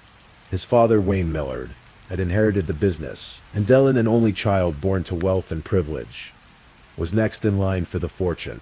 By age 14, Dylan had set a world record, the youngest person to fly both a helicopter and a fixed-wing plane solo on the same day. By age 27, when his father died in what was ruled a suicide, Dylan had inherited everything: multiple properties, luxury cars, the aviation business, and millions of dollars. He was handsome, charming, the kind of man who threw pool parties where women outnumbered men 2-1. He had everything anyone could want. So why would he need to steal a used pickup truck? On the evening of May 10th, 2013, Dylan Millard was sitting in his GMC Yukon at a stop sign on Cawthra Road in Mississauga when a police officer approached with his gun drawn. Millard looked at the officer and calmly raised his hands. "Are you Dylan Millard?" "Yes." He was arrested on charges of forcible confinement and theft over $5,000. He showed no emotion, no surprise. It was as if he'd been expecting this moment. The next day, May 11th, police executed a search warrant at the home of Millard's mother in Kleinburg. There in the driveway inside a trailer registered to Millard Air, they found Tim Bosma's truck. The interior had been gutted, partially burned, but forensic investigators found what they were looking for: blood. Lots of it. On the dashboard, in the cracks of the vinyl seats, on the ceiling above the driver's side, in the bed of the truck, on the undercarriage, on the muffler. Blood everywhere. There was also gunshot residue in a spent cartridge. Millard's fingerprints were found throughout the vehicle. On May 14, 2013, police made the announcement that everyone had been dreading. Tim Bosma was dead. His remains, burned beyond recognition, had been found in an animal incinerator on a farm owned by the Millard family near Ayr, Ontario. The incinerator, which Millard called the Eliminator, was a large livestock cremator he'd purchased months earlier. Tim's body had been reduced to bone fragments. Charlene would later say that her husband's remains were returned to her in a box no bigger than a shoebox. As investigators dug deeper into Millard's life, another name kept appearing: Mark Smitch. The two had met around 206, and initially their friendship had been lopsided. Mark worshipped Dell, but Dell hated him, friends later said. But by 2012, Smitch and his girlfriend had moved into the basement of the Millard family home, and the two young men had grown close. Very close. Millard had begun organizing what he called missions.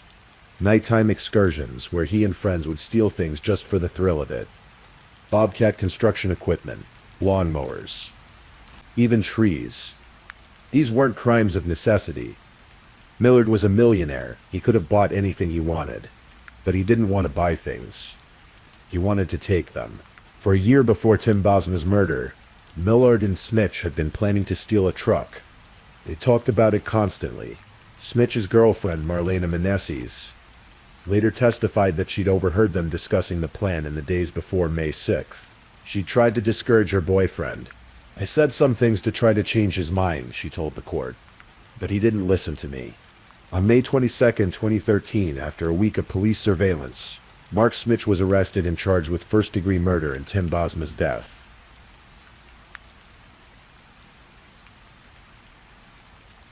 But Tim Bosma wasn't Millard's first victim, or even his second. As police investigated, they uncovered a trail of bodies that stretched back years. In July 2012, a 23-year-old Toronto woman named Laura Babcock had disappeared. She was Millard's ex-girlfriend, though they'd continued a sexual relationship even after he started dating another woman, Christina Nudga. Text messages revealed that Nudga had been uncomfortable with Babcock's presence in their lives. In one message, she told Millard she wanted Babcock gone. Millard had assured her, "I will make her disappear." And he did. Police believed that Millard and Smitch had killed Laura Babcock and burned her body in the same incinerator they would later use for Tim Bosma. Her remains were never recovered. In letters Millard wrote to Ned Dock from jail, he'd claimed that Babcock had overdosed on cocaine in his basement. Then in the next letter wrote, "I was just brainstorming. Forget it." In December 2017, both Millard and Smitch were convicted of Laura Babcock's murder, but there was another victim, one that hit even closer to home. On November 29, 2012, 6 months before Tim Bosma's murder, Dylan Millard's father Wayne was found dead in his bed. He'd been shot through the left eye. Police ruled it a suicide within days, and Wayne's body was cremated before anyone could ask questions. But after Millard's arrest in the Bosma case, investigators took a second look at Wayne Millard's death. What they found was chilling. The relationship between father and son had been deteriorating. Wayne was an alcoholic who'd struggled with depression, but he'd also been growing increasingly concerned about his son's behavior. He'd talked about cutting Dylan out of his will. Employees at Millard Air later testified about tensions between the two. Cell phone records showed that Dylan's phone had been at his father's house around 1 a.m. on the night Wayne died, staying there until after 6 a.m. The gun found next to Wayne's body had been purchased illegally by Dylan months earlier. His DNA was on the grip. In September 2018, Justice Maureen Forrestal delivered her verdict in the Wayne Millard case. Her words were damning. "I am satisfied that Dylan Millard killed his father by shooting him in the left eye as he slept. I can find no theory consistent with innocence." Dylan Millard wept when he heard the verdict. He was now a convicted triple murderer. his father, his ex-girlfriend, a complete stranger he'd met through an online ad. The trial for Tim Wogner's murder began in February 2016 and lasted 4.5 months. More than 90 witnesses testified. The evidence was overwhelming. Blood, DNA, fingerprints, phone records, surveillance footage, witness testimony. But the most dramatic moment came when Mark Smich took the stand and testified that it was Millard who had pulled the trigger. He claimed he'd been following in a separate vehicle and had only helped dispose of the body afterward. He said Millard had promised him $200, some marijuana, and a restored Cadillac for his help. Millard's defense lawyer suggested it was actually Smich who had accidentally shot Tim while trying to steal the truck, that Millard was just an accomplice who'd helped cover up his friend's crime. The Crown argued that both men were equally responsible, that they'd set out together with a plan to steal a truck and murder whoever owned it. The theft wasn't about money. Millard was wealthy. It wasn't about need. He owned multiple vehicles. It was about the thrill, the power, the dark satisfaction of taking not just a man's property but his life. Every day of the trial, Charlene Bosma sat in the front row of the courtroom, surrounded by family and friends who became known as the Bosma Army. Every single day, no matter how gruesome the testimony, she was there. She looked the accused men in the eyes. She heard every terrible detail of what had happened to her husband that night. Tim's mother, Mary, sometimes had to flee the courtroom, overwhelmed by grief. But Charlene stayed. She'd made a promise to Tim, and she was going to see it through. On June 17, 2016, after 5 days of deliberation, the jury reached its verdict. Guilty. First-degree murder. For both Dylan Millard and Mark Smich. The courtroom erupted in cheers and applause. 3 years of anguish, 3 years of waiting, 3 years of grief. All of it culminated in that single word. Guilty. Outside the courthouse, Charlene stood before the cameras once more. Her voice was stronger now, but the pain was still there, etched into every word. For over 3 years, we have waited for justice for Tim. For 3 years, we have been in and out of this courthouse, forced to look at and breathe in the same space with the utter depths of depravity in our society. We have had to endure being near the 2 men that walked down my driveway on May 6, 2013, and took away the bright life in our lives that was Tim. She paused, composing herself. But this does not bring Tim back. He will still never come home. There's one absolute constant for us. Tim is gone. Both men received automatic life sentences with no possibility of parole for 25 years. When Millard was later convicted of killing Laura Babcock and his father, he received 2 more consecutive life sentences. Under the original sentencing, he wouldn't be eligible for parole until 2088, when he'd be 103 years old. However, a 2022 Supreme Court ruling changed Canadian law regarding consecutive life sentences, meaning Millard may become eligible for parole earlier. But given the nature of his crimes, few believe he will ever walk free. In the years since the verdict, Charlene Bosma has rebuilt her life with remarkable grace. She launched a charity called Tim's Tribute to help other families of homicide victims navigate the expensive and daunting court system. She's raised her daughter, who looks like Tim but has her mother's fierce spirit, with the support of her extended family and church community. She talks to Tim still, she's admitted. Not in a disturbed way, but in the way people do when they've lost someone too soon. She'll tell him about their daughter's accomplishments, about the little moments he's missing. On Father's Day, she takes their daughter to the cemetery, where the little girl dances and plays around her father's headstone, asking questions about heaven and when God will be done with Daddy. I choose to live well, Charlene has said. I choose to live happy. There's living, and there's living well. It's a remarkable statement from someone who's endured the unthinkable. The question that everyone asks, the question that haunts this case, is simple. Why would a millionaire heir, with everything to live for, throw it all away to steal a used truck? The Crown suggested it was about financial desperation. That Millard's wealth wasn't as secure as it appeared. That the aviation business was failing. But that doesn't fully explain it. Some believe it was about power and control. That Millard had spent his entire life being given everything he wanted. And at some point, taking things and eventually taking lives became the only thing that made him feel alive. The missions he organized weren't about the stolen lawnmowers or construction equipment. They were about the thrill of getting away with something. Others point to his relationship with his father. The weight of expectations. The crushing burden of inheriting a dynasty. The suffocating pressure to be someone he wasn't. When Wayne Millard began to pull back, to question his son's choices, to talk about cutting him out of the will, perhaps Dellon saw murder as the only way to claim what he believed was rightfully his. And then there's Mark Smitch, a young man from a troubled background who found in Millard a kind of twisted idol, a friend who could give him purpose, even if that purpose was evil. Mark cared for Dellon more than any other person. His girlfriend testified he was in love with him, but none of these explanations feel sufficient. Because ultimately what happened to Tim Bosma, Laura Babcock, and Wayne Millard wasn't about money or power or even thrill-seeking. It was about two men who discovered they enjoyed causing suffering, who found pleasure in the act of destruction, who reduced human lives to objects that could be taken and discarded. It's important in cases like this not to let the killers overshadow the victims.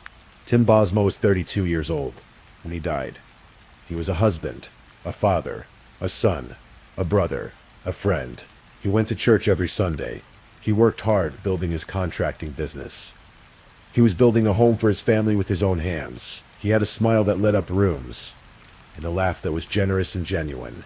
He was the kind of man who'd tuck his daughter into bed and read her one more story, even though he was tired from a long day of work. The kind of man who'd take strangers on a test drive at 9 o'clock at night because he wanted to make a sale to provide for his family. The kind of man who'd ask his wife if he should go because he wasn't quite sure, because something felt a little off, but who went anyway because he trusted in the basic goodness of people. Tim had everything to live for, the prosecutor said at trial, and his truck was not worth dying for. That night in May 2013, two men walked up a gravel driveway in Ancaster, Ontario, with murder in their hearts. They smiled at Charlene Bosma. They shook Tim's hand. They climbed into his truck, and they took him away forever. But they couldn't take his memory. They couldn't take the love his family still carries for him. They couldn't take the impact he had on every person who knew him. In that way, Tim Bosma won, because love, in the end, is stronger than evil. Memory is more powerful than destruction, and a life lived with kindness and integrity echoes longer than any act of violence ever could. Rest in peace, Tim Bosma. You are remembered, you are loved, and you will never be forgotten. Please, if you're still awake, let's move on to our last story. Story 5. In the small town of Stella, Missouri, where barely 200 souls call home, everyone knew the little girl on the purple bicycle. They'd see her pedaling down the quiet roads, her slender frame and brown hair catching the afternoon sun. She was 9 years old, always early to school, always eager for church on Wednesdays and Sundays. Her name was Rowan Damia Ford, and in November of 2007 she became the center of a tragedy that would haunt investigators for the rest of their careers. This is a story about trust betrayed, about darkness hiding in plain sight, and about a community that would never be the same. Tonight we'll walk through the events that led to Rowan's disappearance, the desperate search that followed, and the disturbing truth that eventually came to light. Rowan Ford was born on April 11, 1998, in San Diego, California. By 2007, she had made her way to the rural landscape of southwest Missouri with her mother, Colleen Munson. Life hadn't been easy for Colleen. She was a single mother working overnight shifts at Walmart to keep a roof over their heads. Eventually, she met and married David Wesley Spears, a 25-year-old local man who became Rowan's stepfather. They settled into a modest home in Stella, a tiny Newton County community where neighbors knew each other's business and children could ride their bikes without much concern. Rowan attended Triway Elementary School, where she was a fourth grader known for her dedication and sweet disposition. Her teacher, Todd Holt, would later remember her with profound clarity. He'd known her since second grade, and in a small school like Triway, teachers got to know their students well.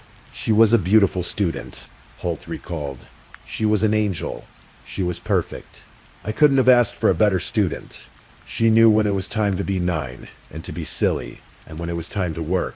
But there was something else about Rowan that people noticed in hindsight, though it seemed innocent at the time.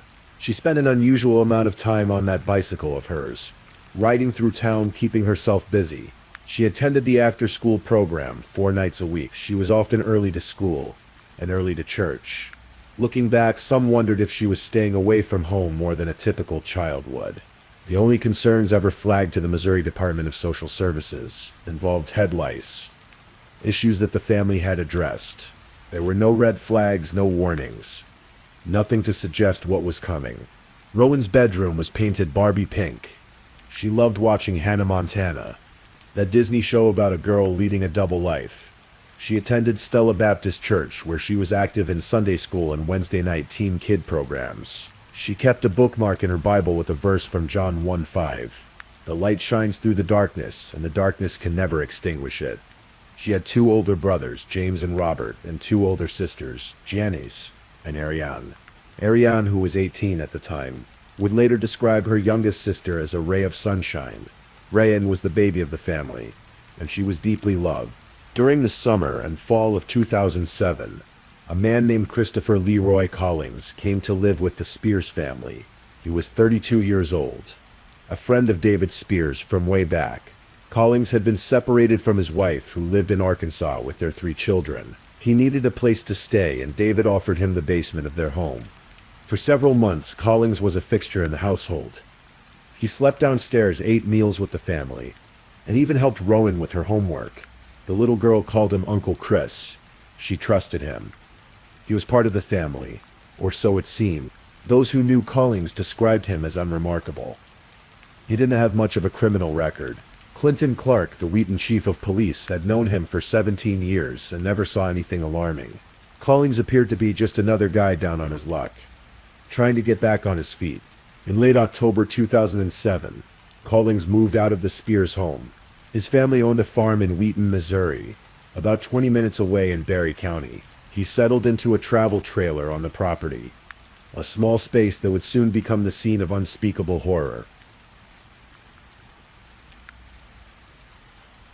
Friday, November 2nd, 2007, started like many other evenings in the Spears household. Colleen was scheduled to work her overnight shift at Walmart. She would leave at 8:30 that evening, trusting her husband David to watch over Rowan. It was a routine they'd followed many times before. That evening, David Spears had plans with friends. He met up with Christopher Collings and another man named Nathan Mahurin at a farm where they'd been working.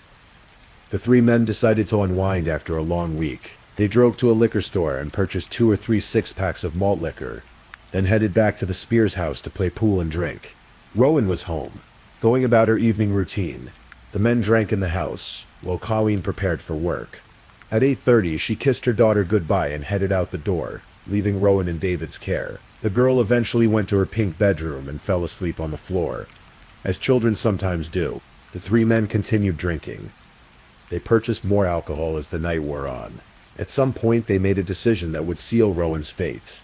Collings asked Macarin to drive him back to his trailer in Wheat. He convinced David Spears to come along, even though it meant leaving 9-year-old Rowan home alone, asleep in her bedroom. What happened next would only be revealed through later confessions, and the details are chilling. According to what Collings would eventually tell police, he had a plan that night, as Mohorn drove David Spears home via back roads to avoid any police who might spot their intoxicated state. Collings got into his own vehicle and raced ahead. He knew the area well. He knew he could beat them back to the Spears house. He arrived first, while Rowan was still sleeping. He entered the home and went to her bedroom. He picked up the sleeping child and carried her out to his truck. Rowan, trusting Uncle Chris, didn't fight or scream. He drove her back to his trailer on the farm in Wheaton, the little girl still in her pajama. At Christopher Collings' trailer that night, something dark took hold. The man who had lived with Rowan's family, who had helped her with homework, who she'd trusted as Uncle Chris, committed an act of profound evil. Collings sexually assaulted the 9-year-old girl. The details preserved in court records and autopsy reports paint a picture of violence against a helpless child. But the horror didn't end there. According to Collings' confession, after the assault, he intended to take Rowan home. He was leading her outside, making sure she was facing away from him so she wouldn't see his face. He wasn't speaking, hoping she wouldn't recognize his voice. Perhaps he thought he could return her and somehow this nightmare would just go away. But then in the moonlight, Rowan turned and saw his face. She recognized him. Uncle Chris. The man she trusted. The man who had just hurt her in ways a child should never experience. Collins said he freaked out in that moment. The recognition in her eyes meant she could identify him. She could tell what he'd done. And so he made the decision to silence her forever. He found a coil of rope, the kind used in chicken houses, from an old pickup truck on the property. He looped it around Rowan's small neck and pulled. Court records indicate it would have taken approximately 30 seconds of sustained pressure to strangle her to death. 30 seconds of a child struggling, fighting for breath, not understanding why Uncle Chris was hurting her. When it was over, Rowan Damia Ford was dead. Collins had to dispose of her body. He drove to a remote area in McDonald County and found a cave, really more of a sinkhole. He placed Rowan's body inside and covered her with leaves and debris. Then he returned to his trailer and tried to erase the evidence. He burned the rope used in the attack. He burned the clothes he'd been wearing. He even burned his blood-stained mattress. Saturday morning, November 3rd, 2007. Colleen Munson finished her overnight shift at Walmart and drove home at 9 o'clock in the morning. She was tired, as anyone would be after working all night, but she was looking forward to seeing her daughter. When she arrived home, something felt wrong immediately. Rowan wasn't there. Colleen searched the house, looking in every room, calling her daughter's name. Nothing. She woke David and asked him where Rowan was. David's response was oddly casual. He told Colleen that Rowan was staying with a friend. But when Colleen pressed him for details, asking which friend, David couldn't provide a name. Colleen wanted to call the police right away. But David insisted Rowan was fine, that she was just at a friend's house and would be back soon. Hours passed. Colleen searched the neighborhood, walking the streets of Stella, asking neighbors if they'd seen her daughter. No one had. The little girl on the purple bicycle was nowhere to be found. As afternoon approached and there was still no sign of Rowan, Colleen's concern transformed into panic. She called 911 to report her daughter missing. Newton County Sheriff Chris Jennings took the call. Officers were immediately dispatched to help search for the 9-year-old girl. They combed through Stella, checking with friends, family, and neighbors. But there was no trace of Rowan Ford. Investigators quickly turned their attention to David Spears. He was the last person to see Rowan, and his behavior was raising red flags. He hadn't reported her missing for 8 to 10 hours after she disappeared, which seemed extremely strange. More concerning, his story kept changing. He was caught in several lies.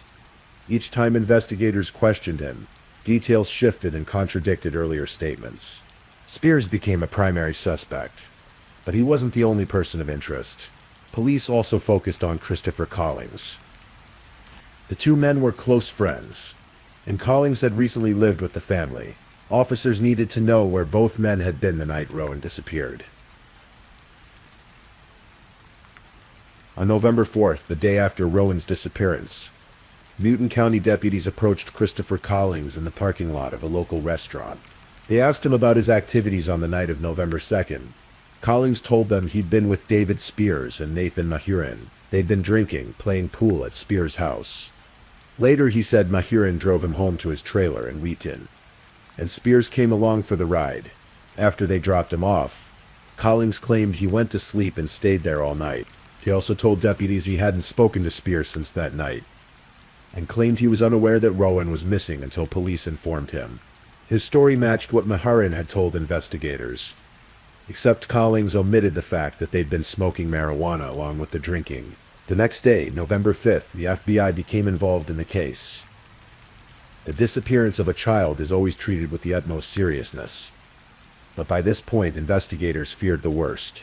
Community members organized search parties, combing through fields, forests, and abandoned buildings. Hope was fading, but people kept looking. Meanwhile, Newton County deputies were seizing vehicles for examination. They took David Spears' pickup truck and a car that Spears' mother said she'd loaned him after the night Rowan disappeared. FBI technicians began processing these vehicles for evidence. Deputies approached Collins at his workplace and asked if he'd be willing to answer more questions. Collins agreed and drove himself to the sheriff's department. He gave a similar statement to what he'd said before. He also agreed to submit to a polygraph test and a computer voice stress analysis. both tools used to detect deception. Collings continued to deny any knowledge of Rowan's disappearance. He even offered to help with the search efforts. Later that same afternoon, Clinton Clark, the Wheaton chief of police, was on routine patrol when Collings flagged him down. Clark and Collings had known each other for 17 years. Collings told Clark that Rowan was missing and that he was trying to find her. It seemed like the concern of an innocent man wanting to help, but investigators weren't convinced.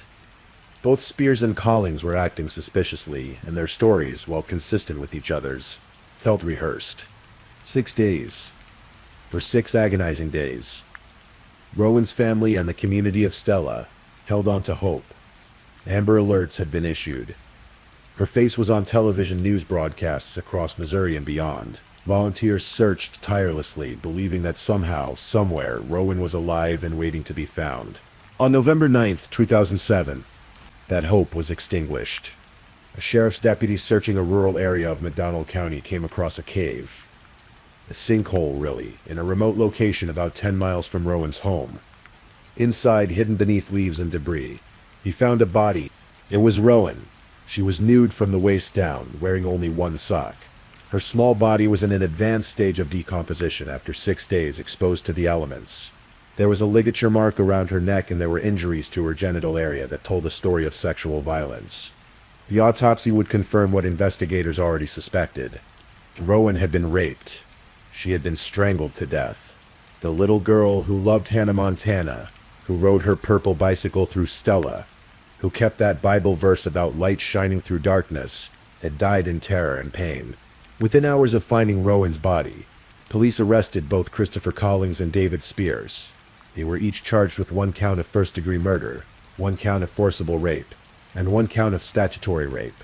In the interrogation rooms, both men eventually confessed to their involvement in Rowan's murder, though the details of their confessions would conflict in troubling ways. Christopher Collings admitted to the crime in detail. He described how he'd raced to beat Spears back to the house that night, how he'd taken sleeping Rowan from her home and driven her to his trailer. He confessed to raping her. He explained that when she recognized him in the moonlight, he panicked and strangled her with the chicken house rope. He told investigators where he'd disposed of her body and what he'd burned to destroy evidence. David Spears also gave a statement, but his version of events was different. In a transcript of Spears' statement to police, he claimed that Collings handed him the cord and that he, Spears, had killed Rowan. However, Collings' more detailed confession denied that Spears was present during the actual murder. The conflicting accounts raised questions about what truly happened and who bore what level of responsibility. What was clear was this: both men had been there that night. Both had been drinking heavily. Both had abandoned Rowan, leaving her alone and vulnerable. And both would face consequences for their actions, though those consequences would be very different. Immediately after the arrests, Colleen Munson filed for divorce from David Spears. Her daughter was dead, and her husband was one of the men charged with killing her. The betrayal was complete.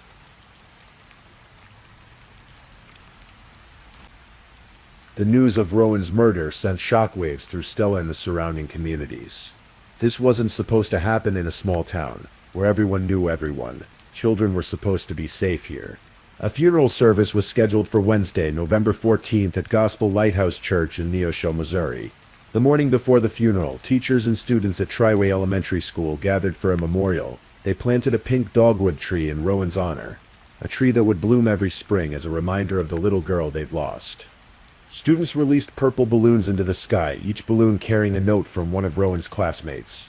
A concrete angel was placed at the site, along with a marker that read April 11, 1998, for the day she was born, and November 9, 2007. As the day her body was found, Todd Holt, Rowan's 4th grade teacher, couldn't bring himself to clear out her desk. He left it untouched for days because removing her belongings would make her death too real. Years later, he would still remember exactly where Rowan had been sitting the day she went missing, exactly where her desk had been the day they found out she was gone. She's the kind of kid that I think every school teacher could want, Holt testified at trial. I mean, she showed up at school, and it was all about work. It was all about what Rowan was going to do to be able to get ahead in life. Another teacher remembered her simply, she was just a little ray of sunshine, just the sweetest girl you would ever meet. The funeral itself was attended by hundreds of people from Stella and neighboring towns. Reverend Glenn Ennis and Steve Moser officiated. Rowan's brothers, James and Robert, served as pallbearers alongside other family members. She was buried at Macedonia Cemetery in Stella, not far from the roads where she used to ride her bicycle. For Rowan's mother, Colleen, the grief was overwhelming and unending. During testimony at Christopher Collings' trial, she described her life after Rowan's death. "There's not much of a life," she said. "I cry a lot." She revealed that she'd been admitted to psychiatric care multiple times, unable to cope with the loss of her daughter. "It was 6 months after Rowan was found, and I just couldn't take any more," she testified.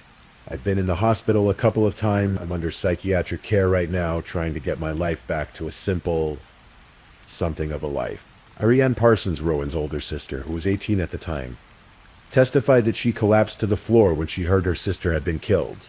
The youngest of 5 siblings, Rowan had been the baby everyone looked after and loved. Now she was gone, and the family would never be whole again. In May 2008, prosecutors announced their intention to seek the death penalty for both Christopher Collings and David Spears. Both men pleaded not guilty to the charges against them, due to the extensive publicity surrounding the case. Both defendants were granted a change of venue. They would stand trial separately. Collings' trial was held in Phelps County, while Spears' trial took place in Barry County. Collings waived his right to a preliminary hearing and proceeded straight to trial. The case against him was built largely on his own confession and the physical evidence recovered from the crime scene and his trailer. The prosecution presented the autopsy photographs, gruesome images that showed the injuries Rowan had sustained. They called witnesses who testified about Collings' behavior in the days after Rowan's disappearance. One key witness was Clinton Clark, the Wheaton chief of police, who had known Collings for 17 years. Clark testified about interactions with Collings during the investigation. However, the defense would later argue that Clark's credibility was compromised because prosecutors had withheld information about Clark's criminal record from his military service during the Vietnam War. This would become a central point in Collings' appeals. The prosecution demonstrated how long it would have taken to strangle Rowan, holding the position for the jury to understand the deliberate nature of the act.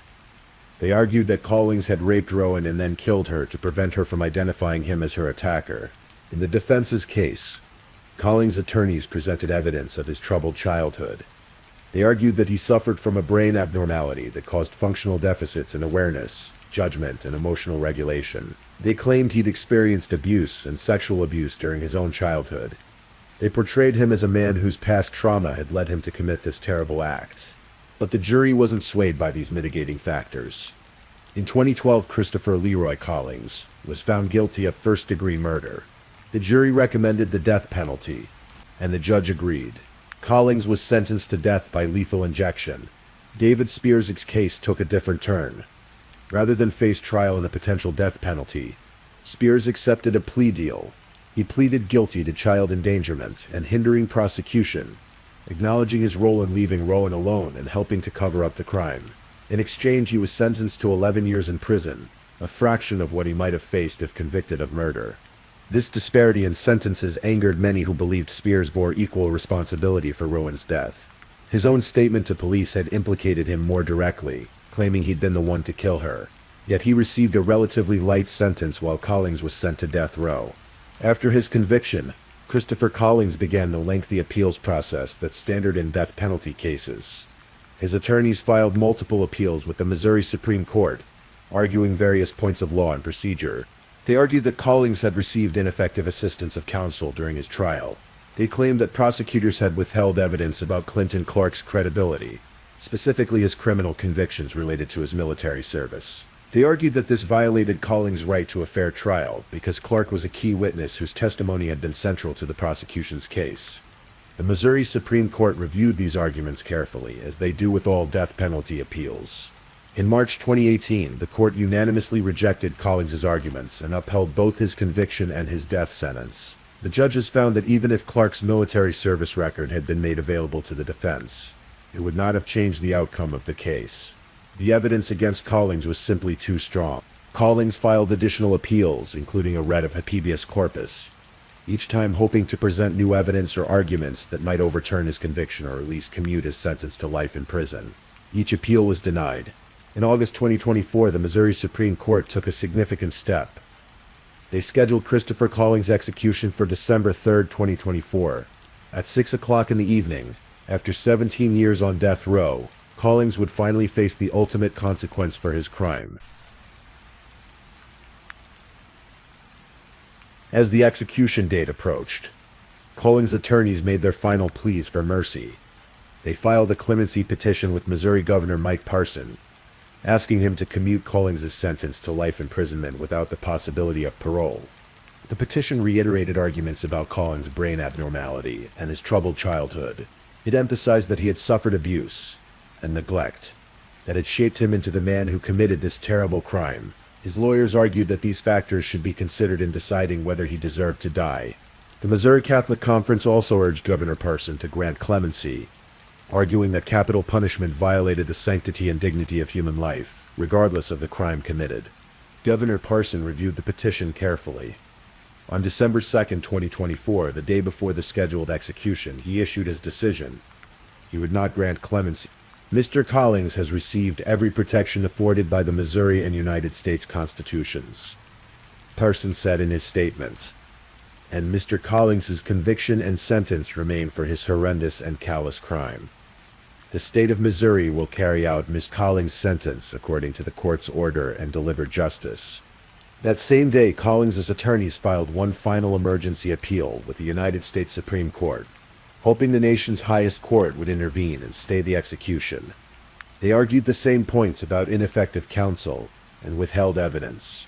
The Supreme Court reviewed the appeal and made their decision quickly. They denied it. Christopher Collings' execution would proceed as scheduled. On the evening of December 3, 2024, Christopher Leroy Collings was transferred to the execution chamber at the Eastern Reception, Diagnostic and Correctional Center in Bonne Terre, Missouri. He was 49 years old, having spent 17 years on death row.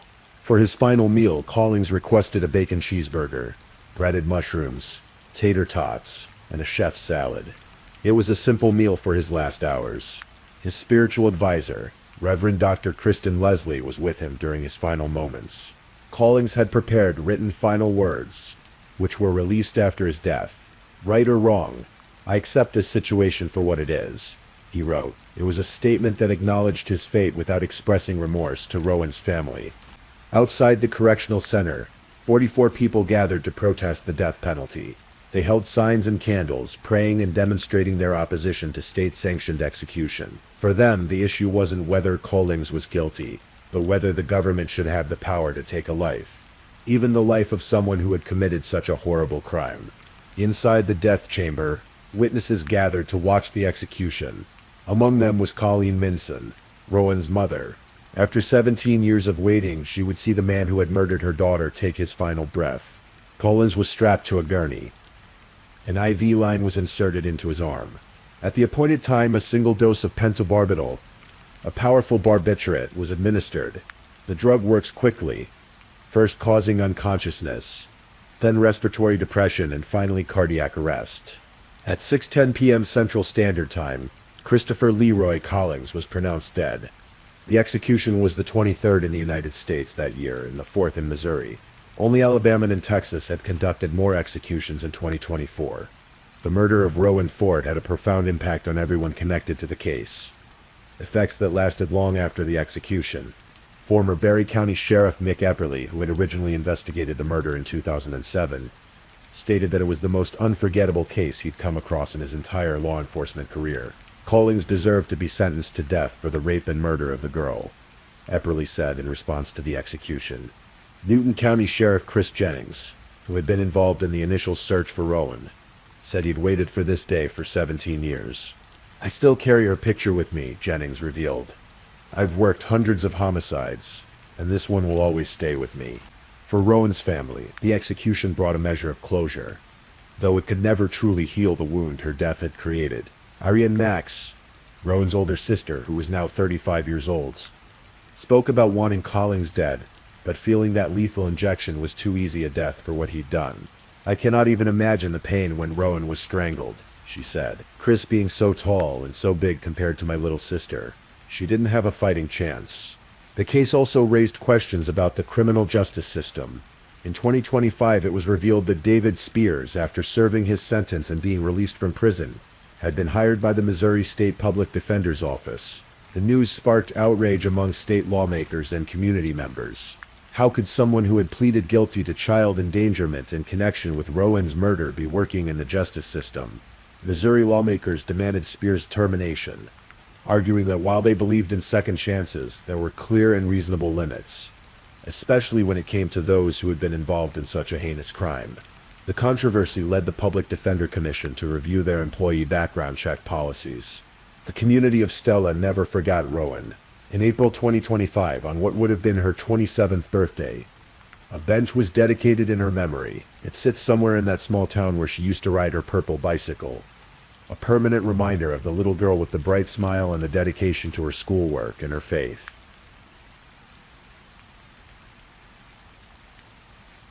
In the years since her death, Rowan Ford has been remembered not for how she died, but for how she lived. Those who knew her recall her as a hard-working student, a faithful church attendee, and a beloved sister and daughter. She was 9 years old when her life was stolen from her, but in those 9 years, she'd touched many lives. The pink dogwood tree planted at Triway Elementary School continues to bloom each spring. The concrete angel and memorial marker remain at the school, a place where Rowan was happy and felt safe. The bookmark she kept in her Bible, the one with John 1:5, carries a message that feels both painful and hopeful.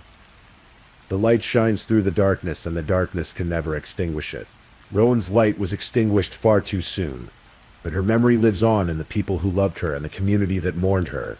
Her case led to changes in how investigators approach child abduction cases in Missouri. It served as a reminder that danger can come from the most unexpected places, from people we trust, from those we invite into our homes. The tragedy of Rowan Ford is a story about the worst of humanity, about betrayal and violence and the destruction of innocence.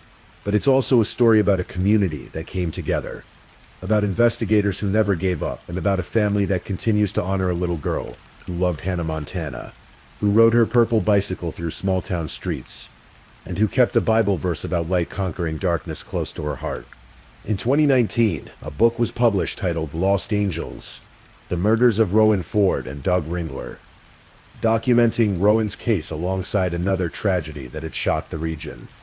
The book serves as a record of what happened and a memorial to the victims. Today, if you visit Stella, Missouri, you might see the places Rowan knew, the roads where she rode her bike, the cemetery where she's buried, the school where she studied so diligently, and if you visit in the spring, you'll see that pink dogwood tree in bloom, standing as a testament to a little girl whose life mattered, whose death changed a community, and whose memory will not be forgotten. The murder of Rowan Ford reminds us that evil exists in this world, that trust can be betrayed, and that innocence can be destroyed. But it also reminds us that justice, though sometimes delayed, can prevail, that communities can come together in the face of tragedy, that those who dedicate their lives to law enforcement carry the weight of cases like this forever, and that a little girl's light, though extinguished, continues to shine in the memories of those who loved her. Rest in peace, Rowan Damia Ford. April 11, 1998 to November 9, 2007. Thank you for listening to tonight's true crime story. Rest peacefully knowing that another story awaits you next time, ready to accompany you on another journey toward restorative sleep. But if you're still awake, don't forget to like and subscribe so you don't miss our next true crime stories. And until next time, stay safe and take care. Good night.